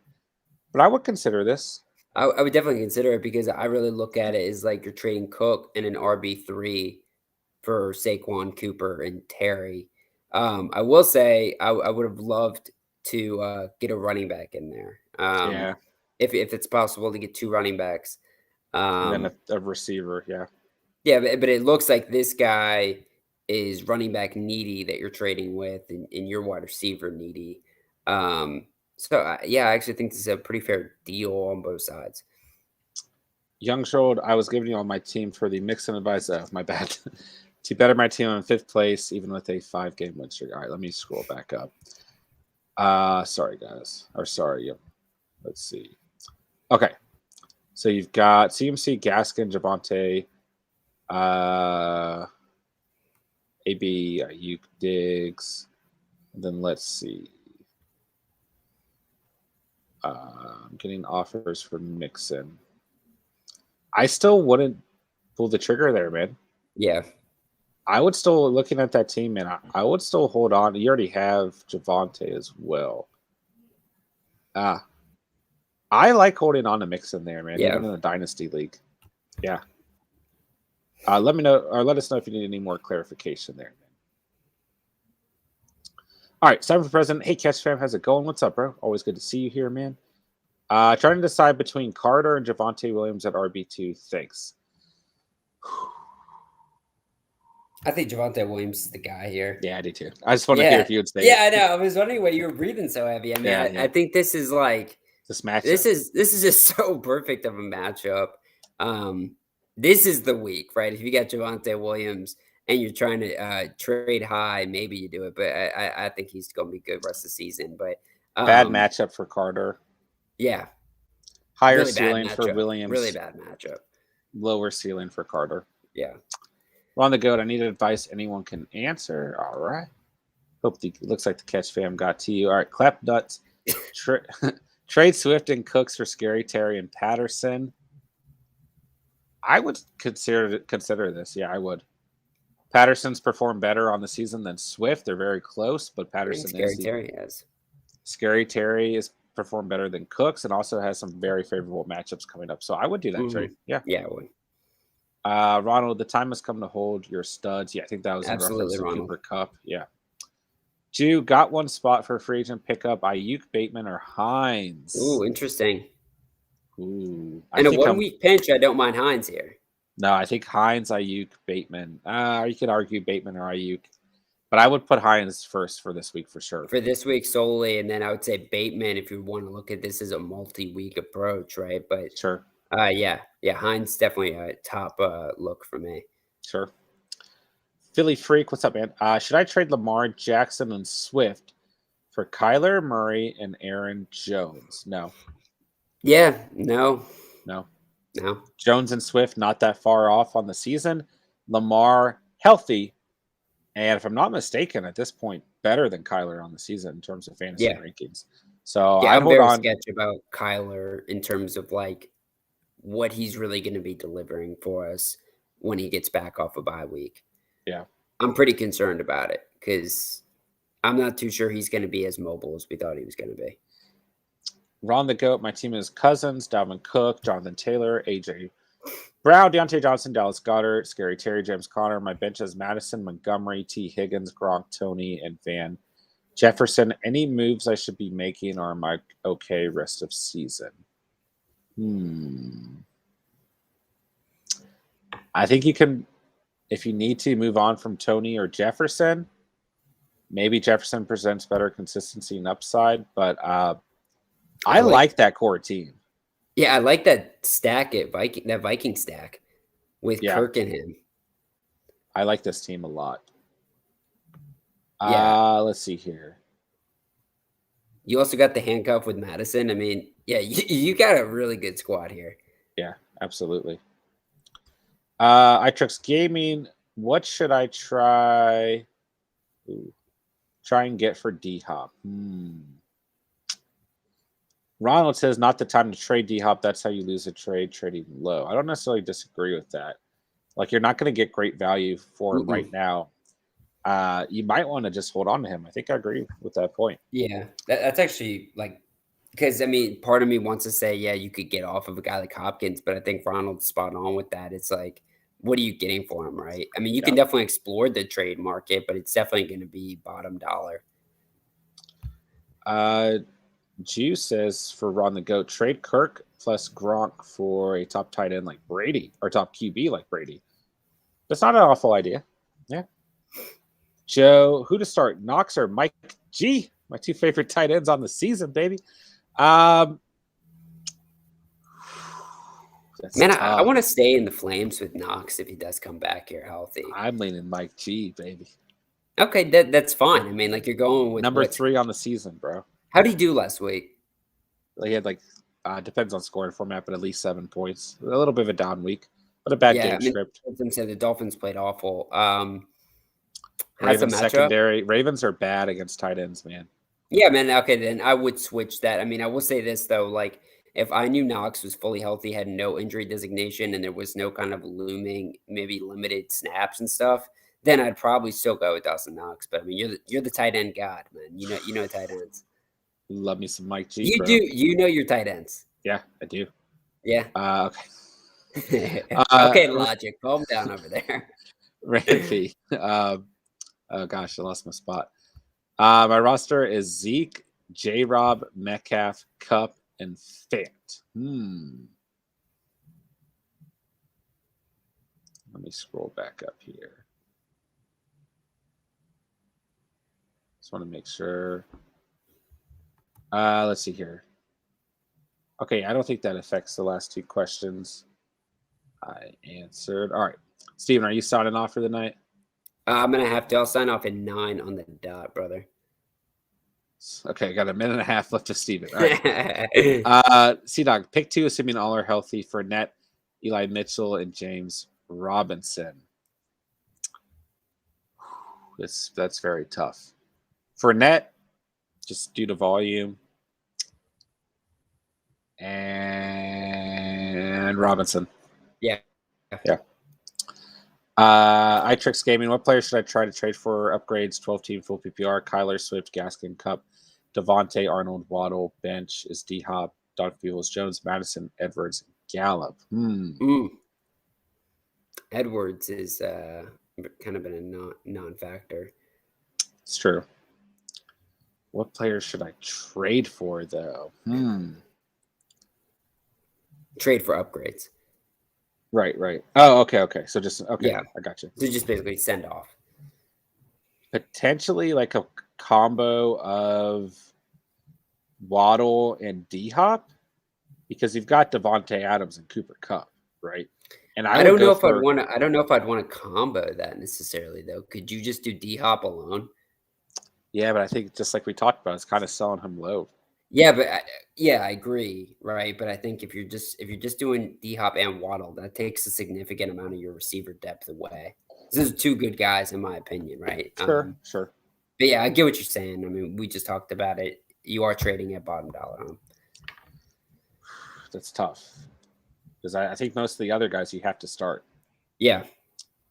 Richard Glass is in the building. What's up, man? What's up, Richard? With Jason that, Kenobi? I'm going to probably sign off now, but we got Richard. We got Kenobi in the house. I know the chat's going to be kicking now. If you got the big dogs out here, bro. Big dogs bark now. Ho, ho, ho. Imagine if your dog barked like that. Like, imagine if you like got home and you just heard, "Hoo, hoo, hoo." Like that would be so bad, dude. Come on now. That's there you have it, guys. Everyone wish Steven luck on his big exam tomorrow. Steven, thank you for coming out tonight. We appreciate you being our loyal co-host to the Catch fam. We will see you tomorrow. Maybe. Tomorrow. Oh, he's saying it. Yeah. Steven is going to be on a third stream this week. Everyone, clap hand emojis for Steven. Steven will be joining us for Thursday Night Football and a little Madden tournament tomorrow between me and Steven. Yeah. So tune in tomorrow, guys. What's the record right now, John? Before we tune, are we tied 5-5?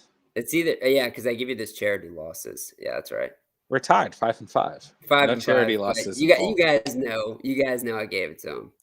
You guys know I gave it to him. Just like the onside kick game where I gave you a win. It was all because one of your early birthdays, nobody showed up except for me. So I was just trying to do you a solid, dude. Okay.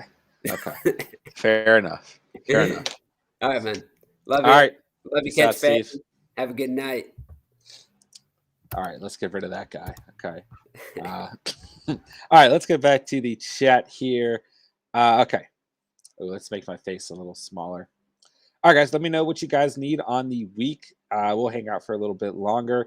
Young Joel 81, appreciate y'all time. Good looks as always. One day super chat gonna be booming. Y'all great. Hey, appreciate that, my guy. Jew, can Knox be trusted this week? I think so, man. If he gets the healthy designation, then yes, I think so. Let's see here. Thanks, guys. My coworker offered me that trade, and I said no. I just want to make sure it wasn't a fair deal. Hey, fair enough, man. That's what we're here for, my guy. Ron the Goat, the Josh Allen owner in my league sits him every week. I hate it. Jeez, that is definitely frustrating, especially for those of us out here who are struggling at the quarterback position, like I am in my 20-man league with freaking Trevor Lawrence. Okay. LeBron's reign, is Mike Williams even wide receiver 1 rest of the season? No, I think he's more of a flex play wide receiver 2 type guy. Senator for President, any updates on Kamara? I picked up Ingram last night to stash. Yeah, Steven talked about this a little bit earlier in the stream, man. And we're not getting a clear read. He did not practice today, though. Did not practice. So if you consider that an update, that's about all we have. But yeah, I think Ingram's a fine stash, just like Ramondre Stevenson, a fine stash from the Patriots with Damien Harris's health up in the air. So yeah, we want to monitor those two situations on the week. Jylord, what's going on, man? Julio or Judy this week? Listen, man, Julio's been just not reliable in any sense. I'd take Judy. I mean, it's not that much of a higher ceiling, but I'm still going to take Judy there for sure. Jylord traded Waddle for Javonte. Is that a good trade? Yeah, I don't mind that trade at all. I like that trade. I'm very, very, very bullish on Javonte Williams. So I don't mind that trade. I mean, I like Waddle, man, but I don't mind that trade at all. Let's see here. Jew, I picked up Bass during his bye week, so no more kicker questions for Steven. Yeah, if you guys own Tyler Bass, it's a must start, man. Like, there's no question about it. Him and Matt Gay, man. Nick Folk as well. Those three guys really the best kickers on the season, if I'm not mistaken. Bean Productions, what's up, man? AP or Mike Davis, PPR. I have Elaire as well. Man, if Elaire comes back, that's going to be interesting, right? We're definitely going to have to monitor that. For me, though, to answer your question, Bean Productions, it's I would be willing to take who? I'd be willing to take a swing on I'm sorry, Adrian Peterson. Sorry, I'm trying to get Madden started and it's asking me all these crazy questions. Oh, here we go. Okay. That's a good question, though, Bean Productions. I want to like Mike Davis here, but I just don't, man. Like, he's just been he's starting to become so much more inconsistent, where there was a point in the season where he was getting like 8 to 10 points a game. But at this point, he's just not. I would lean on our guy, Adrian Peterson, potentially getting into the end zone there. So, yeah, I'll lean Adrian Peterson.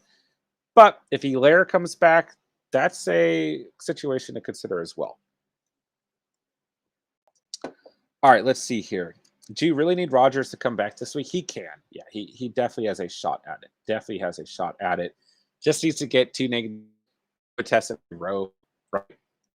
Saturday night. So he definitely has a shot here for sure. All right, guys. Let's see here. Ronald says that being productions reluctantly AP on touchdown upside. Yeah, I agree. Cannot trust Davis, and CH will still be out. Yeah, there is a chance CH comes back, but how healthy will he be? We're not entirely sure. So I think I agree with you there for sure. All right, let's see here. Trying to get. Oh, why? Here we go. Okay. Trying to get mad and stuff for you guys. All right. Let's see here. LeBron's brain. Melvin Gordon, 2 near 20-point weeks in a good matchup, or Cole Beasley. I would just lean, I would lean Melvin Gordon here, right? I mean, he's been pretty consistent over the last couple of weeks, and on top of that, overall, this team has played quite well, right? I mean, from a rushing standpoint. So, and they've really leaned on the running game overall. So, yeah, I would take a swing on Melvin Gordon. He's been extremely consistent over the past couple of weeks. So, yeah, I like Melvin Gordon. Cyber President, D-Hop if healthy or DJ Moore this week?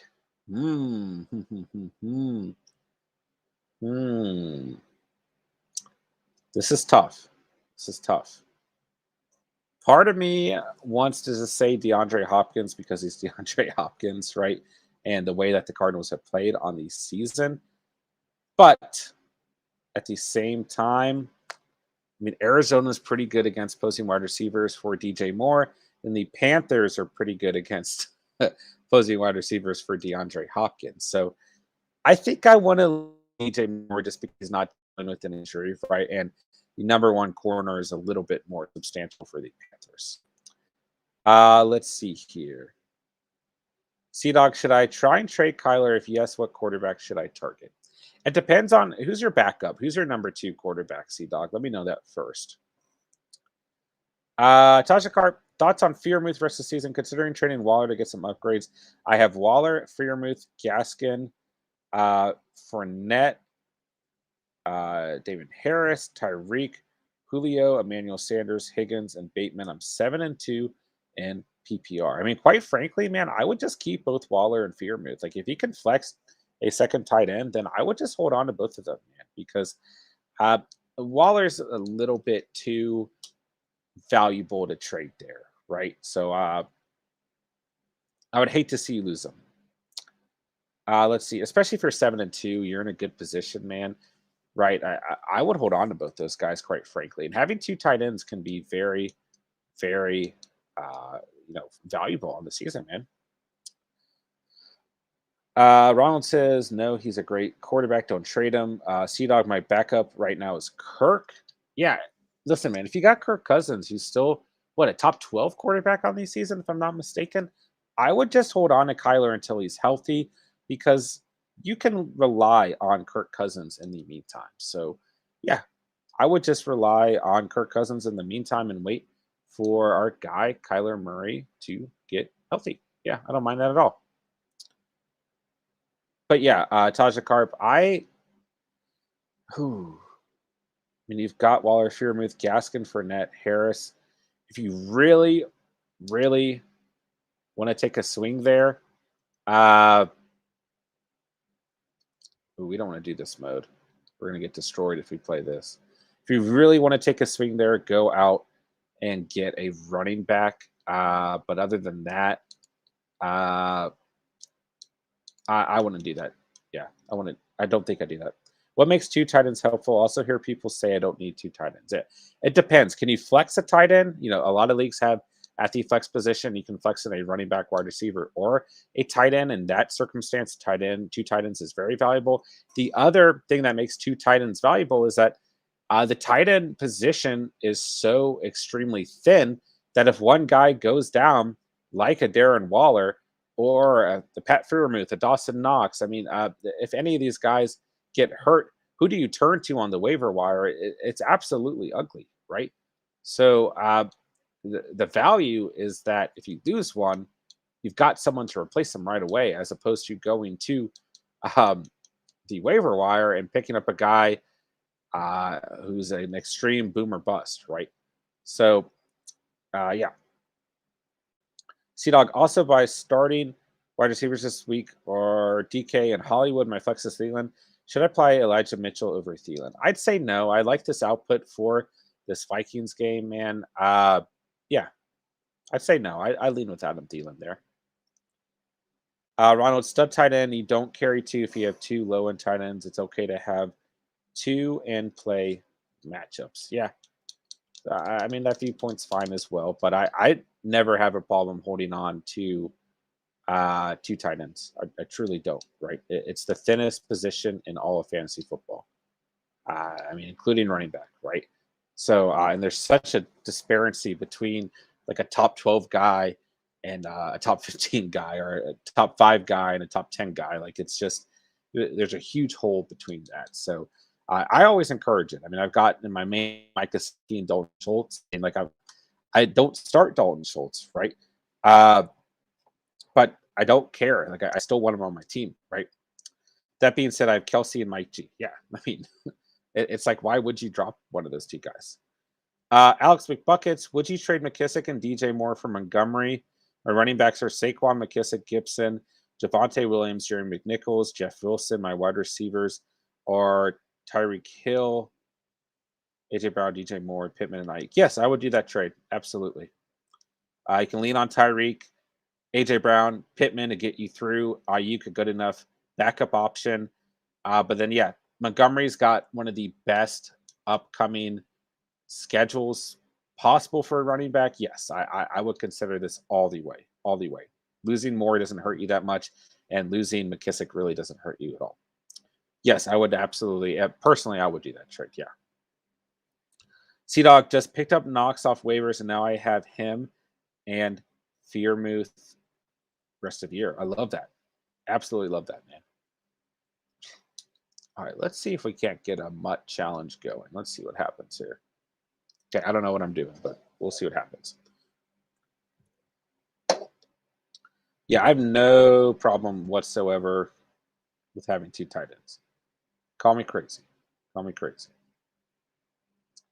All right, guys, let me know what is going on with everyone, man. Let me know what you guys need. Let me know how the week's going for everyone as well. And let's see here. Ronald, you're crazy. Hey, yeah, maybe I am. But I've always made that part of my fantasy, strategy. It's just too valuable of a position, right? But I've also always played in leagues where you can flex the tight end. So there's that aspect as well. Sea Dog, any Hunt update? Not that I've seen. Not that I've seen. And this injury is going to be, it's a really annoying one. Like a really annoying one where it could linger for a while, but it could not. Ronald, tight end, quarterback are the same. Stud, you have one. Lower, you can play matchups. Yeah. I mean, that's a fine viewpoint as well. But I would encourage having two tight ends that you can. But once again, it depends on if you can flex a guy or not. Ooh, I just missed. Did anyone see me miss that sack? Wow, how was that a fumble? Okay. Mutt already starting interesting. Oh yeah, we're gonna roll with Johnny Unitas in this game. Let's do it. Ronald, originally they said week 11 for Hunt. Yeah. It's a really annoying injury to be a Kareem Hunt owner, which I am one. Let's see here. Christian, should I trade away Aaron Jones and D-Hop for Davante Adams? It depends on the rest of your roster. Depends on the rest of your roster there. Depends on how badly that's going to hurt the running back position. It is even if it is our guy, why is Johnny Unitas so fast in this game? Okay. Even if it is Davante Adams, I mean, Aaron Jones is still a lot to give up, man. It really is. Let's see here. Sea Dog, I was just offered Brady for Kyler. I would take that. I mean, especially if you need someone healthy. Yeah, I would take that. Why not? Let's see here. I mean, Brady's been phenomenal in the season, and he's healthy. So those are the two aspects I'm looking at here, at there. And Kyler has not been healthy as of late. Oil just traded Aaron Jones for CMC. Did I win? Yeah, I don't have a problem with that trade at all. I really don't. Wow, Johnny Unitas is way faster than I thought he'd be. Let's see here. Let's see. Ronald, I flexed Mike G this week. Yeah, there you go. Let's see here. Mr. Grapefruit dropped Fant. I got Schultz, Fant, Fearmouth, 10 team standard. I don't know, man. I mean, Fant's got some phenomenal matchups coming up, including this week, man, versus the Eagles. So I don't think I'd drop him just yet, man. If anything, I would see what trade value you can get for one of those tight ends, like for a team that's really hurting at the position. I don't think I would drop Fant this week, man. I don't think I would. Yeah, you probably don't need all three of those guys, but in comparison to some of the skill position players out there, they might be better. So it's tough, but I look at Fant's upcoming schedule, dude. It's ridiculous. He's got the Eagles this week, so I don't think you drop him just yet.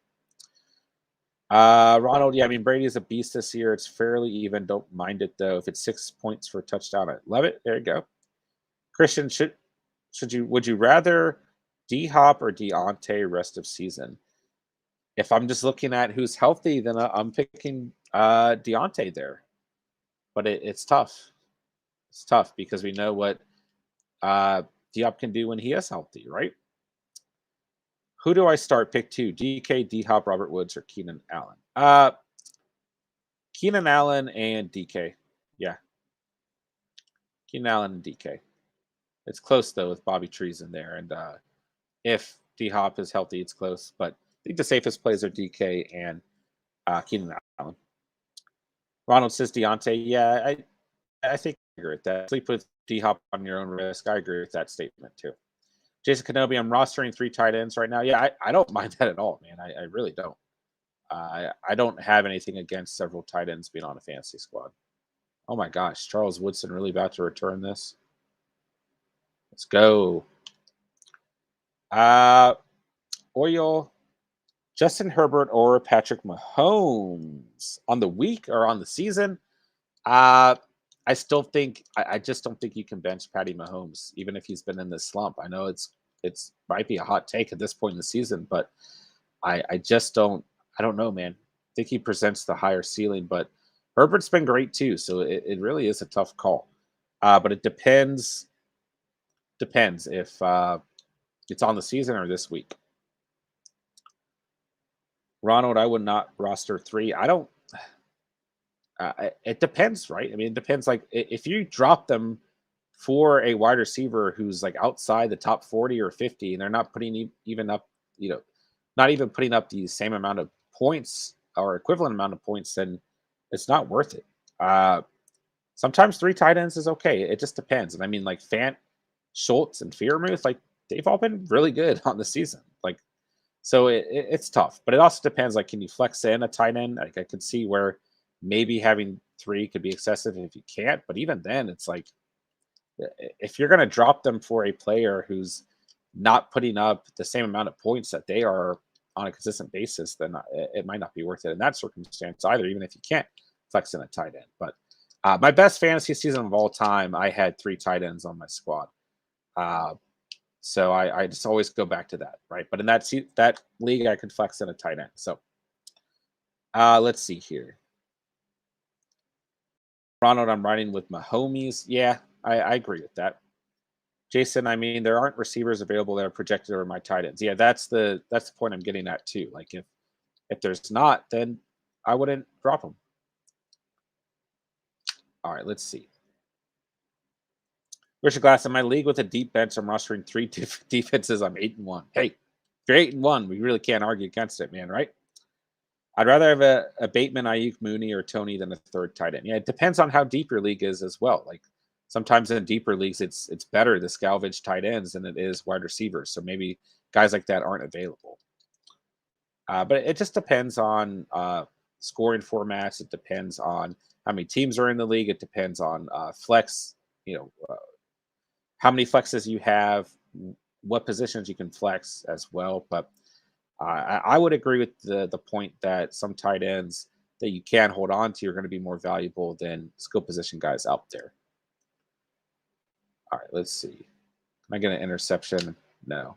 Wow, Russell Wilson really fumbling the football today. All right, let's see here. I've used Pitts in my flex a couple of weeks. Yeah, Pitts has been a great flex player on the season. Jason, I already have Bateman on my team. Well, there you go. There you go. All right, let's see here. LeBron's brain. I haven't switched my defense at all this year. I'm just sticking with the Rams. Same with kicker Matt Gay. Yeah, I had Matt Gay in my primary league, and I've started him every week of the season. He's been phenomenal. At least 8 fantasy points in every matchup. Yeah. The Rams defense has played a little bit down, but like they can technically still get you a dub on the week. So it just depends. Simon for president. Thielen or Cooks rest of season? Thanks. I'm leaning Thielen there, man. I'm leaning Thielen there. He's been extremely consistent. Yeah, I'm leaning Thielen. And I just like the offense he's attached to a little bit more. But I'm not sleeping on Brandon Cooks, man. I'm not. All right, let's see here. Richard Glass, I have Indy, Tampa, and Tennessee to alternate and to stop others from having them. Yeah, that's a good point too, right? With a lot of these, defenses, right? Just keeping them out of other players, especially if you know that teams in your league like to stream defenses on a weekly basis, then it doesn't hurt to just prevent other teams from doing so, right? So I don't hate that method at all. I did that last year in mine and Steven's primary league, right? At the end of the season, I had the Colts, I had the Dolphins, and I had the Rams. Yeah. So I'm not going to hate on that method either. It can work. Let's see here. Pitts is a wide receiver they can play at tight end. Sure. But I mean, I would argue that some of these other guys are pretty close as well.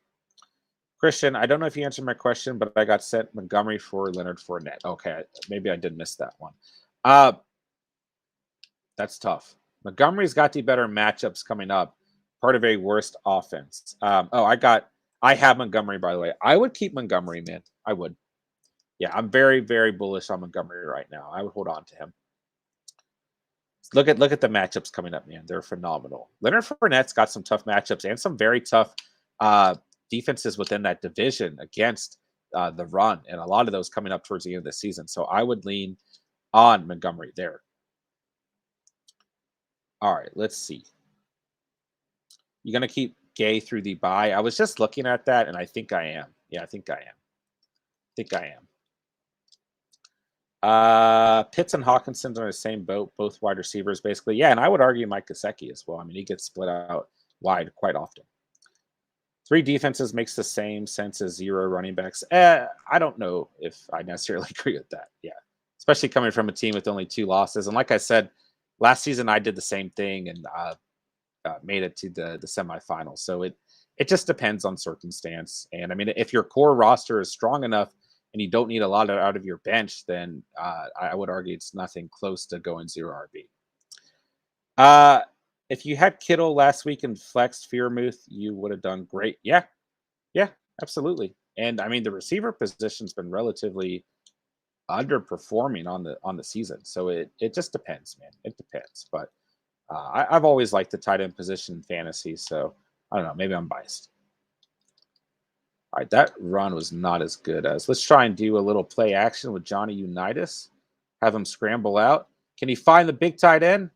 There we go. Blake Jarwin. Yeah. Take a timeout. My tight end didn't, or my timeout didn't go through. We'll just keep going then. All right, guys. I mean, we got football. I mean, week 10 kicks off tomorrow. Like, that is just right around the corner, man. Oh, I did not mean to do that. Oh, my gosh. I can't believe week 10 is already kicking off. This week is flying by for me. I don't know about for you guys. Scooby, should I trade away Chubb and Justin Jefferson for Jonathan Taylor and Pittman? This is an interesting question. I just got to make a juke move with Johnny Unitas first. Okay. Chubb and Justin Jefferson for Taylor and Pittman. PPR, I'm 3 and 6. My only hesitancy here is that this trade doesn't really differ in value too much, right? Chubb and JT very close in value on the season, uh, and then outside of that, Pittman and Justin Jefferson aren't too different on value either. So uh, this is wild. I think I'm leaning Jonathan Taylor and Pittman though. Oh, I think I like the Colts players, man. But I really like Chubb's upcoming matchups.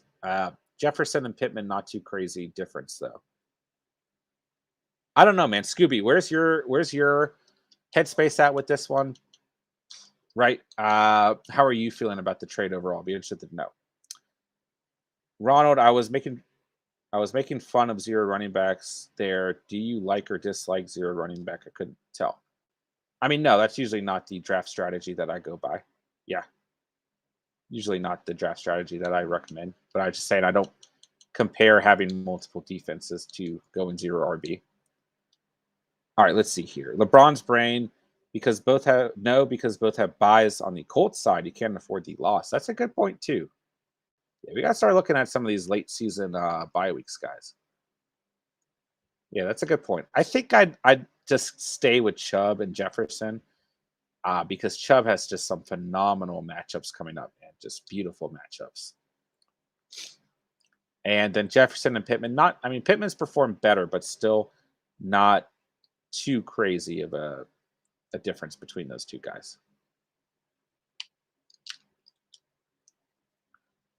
All right. Let's just take a look here at the matchups for Nick Chubb.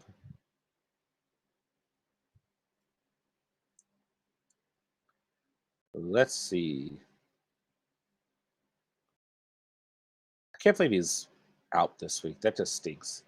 But after this week, he's got Detroit, Baltimore, 31-24th against a position. He does have a bye week in week 13, but then Baltimore again, 24th against the position. Then Las Vegas, 21st. Then Green Bay and Pittsburgh, a little bit tougher. But that first stretch, man, could position you into the playoffs. So, I mean, it's just absolutely phenomenal, man. Ronald, you're 3-6. Switch it up. Why not? But I like the Chubb side. Yeah, I think I'm leaning Chubb there as well. I think I am. All right, this challenge mode is way too easy. If you're 3-6 with Chubb and Jefferson, you should figure out why you're losing. It's probably not because of those two positions. That could be true too. Yeah. All right. All right, guys, let me know what else is going on, what other questions you guys have. We'll probably be signing off within the next half hour or so, maybe a little bit before. So let me know what you guys need on the night, man. Guys, make sure you hit that like button, man. If you guys are new to the channel, make sure you hit that sub button down below as well. And, of course, let me know what you guys need on the week, man. Like I said, Thursday night football is like, it's already here, essentially, right? Comes tomorrow. Crazy. Adam says, do that trade get Taylor and Pittman? Yeah, I think you could definitely argue both sides here. Like, you could definitely argue both sides. So it's tough. It's definitely tough. All right. Charles Woodson. Look at that stiff arm. Ronald, would you roll a Bateman on Thursday or wait and use either Kirk or Landry? This is tough. This is tough. It's a tough matchup if Kirk does play as the number one receiver. Landry's just been inconsistent, man. But the upside there is that, if D-Hop doesn't play, then Kirk's the number one. Landry will perform like the number one receiver regardless. So, wow. I think I want to lean Landry there. I think I want to lean Landry. Where's your headspace at, Ronald? Because I like Bateman versus the Dolphins as well. Yeah, I do. Richard Glass, what's for dinner, John? Yeah, of course, guys. Let me know what you had for dinner, man. We missed the most important question of the night. What did I have for dinner? I made a sandwich. My controller died. It's kind of in a quick, needed something quick.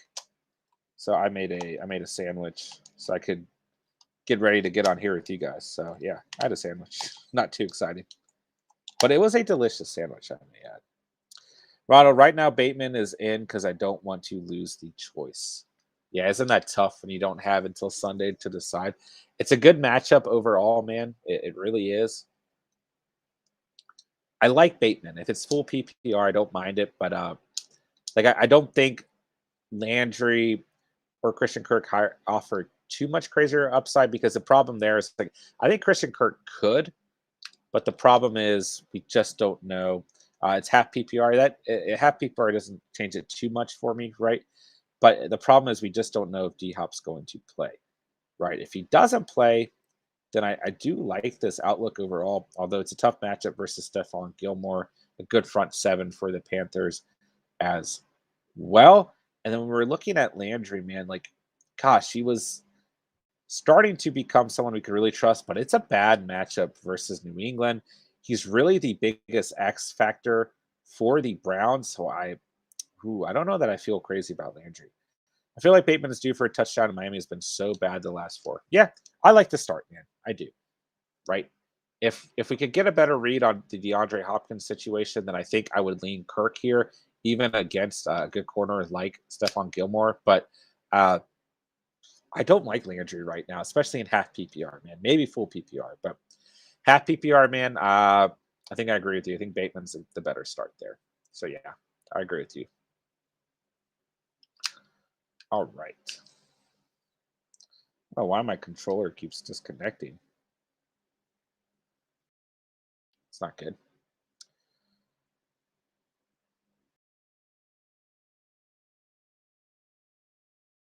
All right.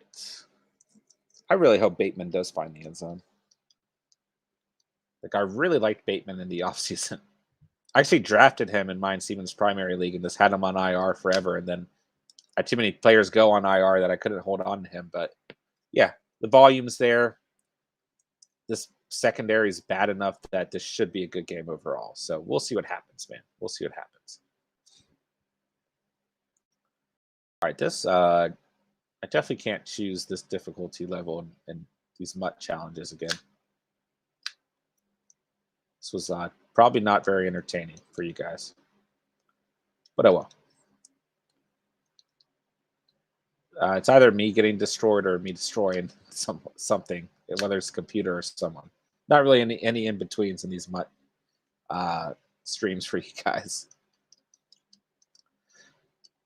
Who do you guys got tomorrow? Ravens or Dolphins? I think we'd all say Ravens. Ravens look good right now, man. They really do. I mean, this defense struggling to some degree, but this team seems to be able to get it done, really, like, no matter what. I don't think that Jacoby Brisket and company are going to be able to pull off a dub there. So we'll see, though. We'll see. I think the Dolphins could definitely keep tomorrow interesting, but I'm going to go Ravens all the way. Richard, as a Ravens fan, always go Ravens. Hey, Ravens look good right now, man. And they really do. Lamar Jackson looks fantastic. I wouldn't argue that the Ravens are being a little bit slept on to some degree.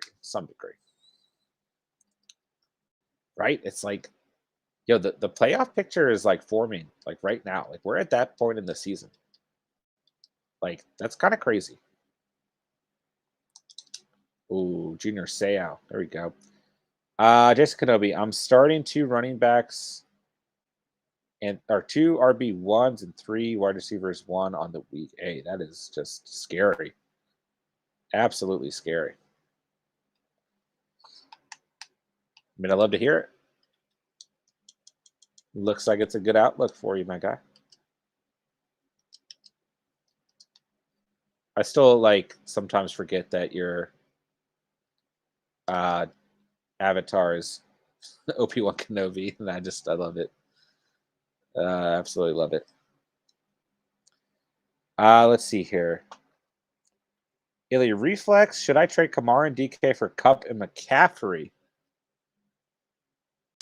Yes. I feel like I should. Yes. I feel like yes is the right answer there. Both sides of this very good. DK's been phenomenal in the season. Kupp's been more phenomenal, though. Kamara has been phenomenal. McCaffrey should be able to stay healthy on the season. Maybe a little bit more limited than our guy Kamara, but Kamara is probably going to be out this week as well. So uh, I would do that trade. I would do that trade mainly because it includes Cooper Kupp. As much as I like DK on the season, I would do that trade. Ronald agrees. Yeah, I like that trade. I like that trade. Man, I'm really praying that CMC can get back to like true CMC level, man. And even if he doesn't, he's going to be quite close. I'd be very surprised if he wasn't close. So Alvin Kamara and Christian McCaffrey, very similar players, right? Very, very similar players in terms of outlook. So, yeah, I would definitely consider that trade. I think most of us would encourage you to do so as well.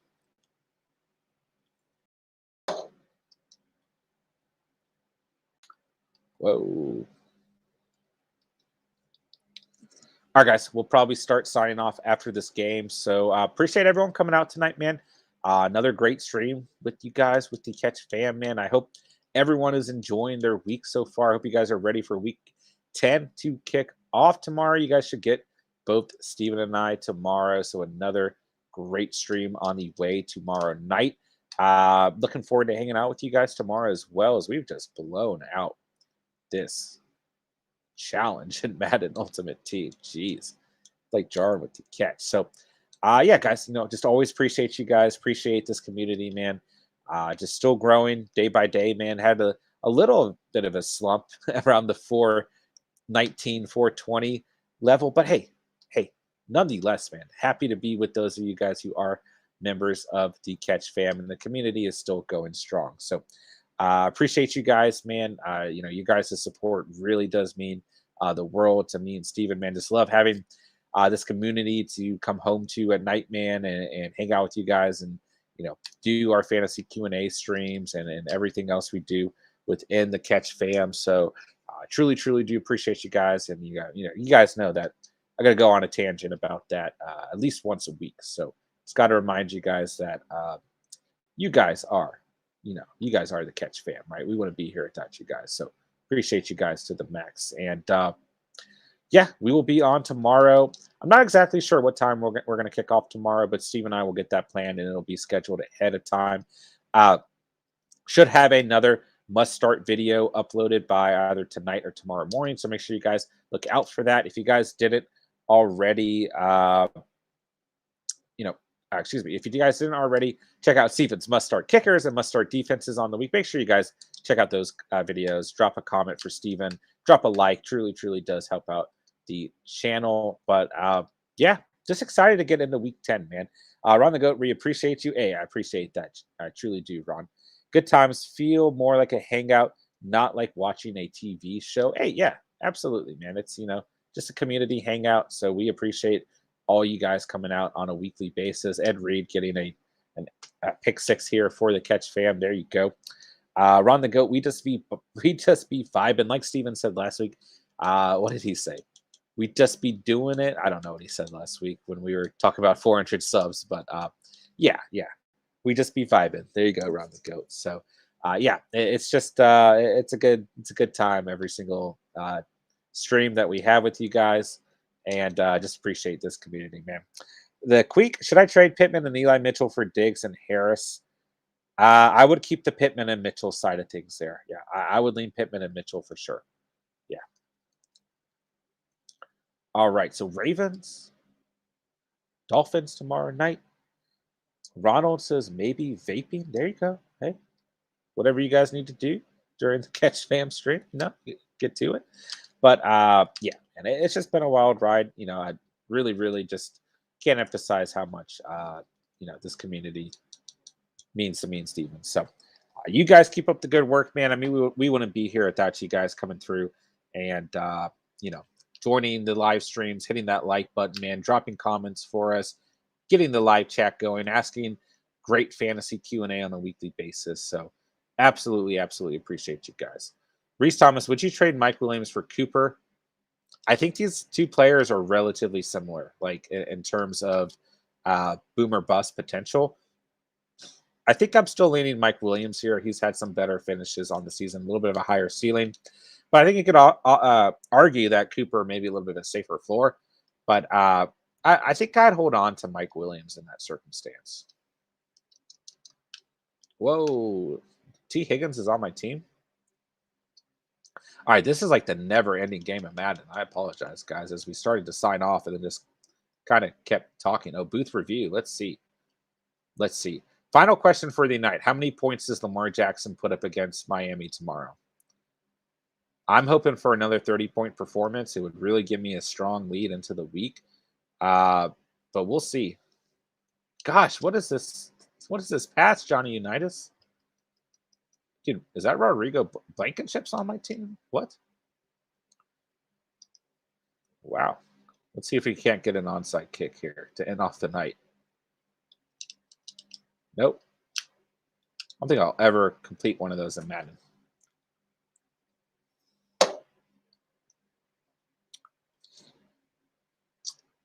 All right, guys, we'll go ahead and sign off for the night. This game is over with anyways. So, like I said, truly, truly appreciate you guys, man. We look forward to seeing you guys tomorrow. We'll have these streamed scheduled ahead of time so you guys can make sure to mark that. Get that notification bell turned on so you guys never miss an upload or stream. Truly, truly appreciate the catch, fam, man. Just can't wait to watch this community continue to thrive and grow. Hope everyone has a great night, a safe night, and a great Thursday as well. We will see you guys tomorrow night. Got nothing else to say, but thank you guys so much for watching and or listening. And remember, you saw it here at the catch, and peace.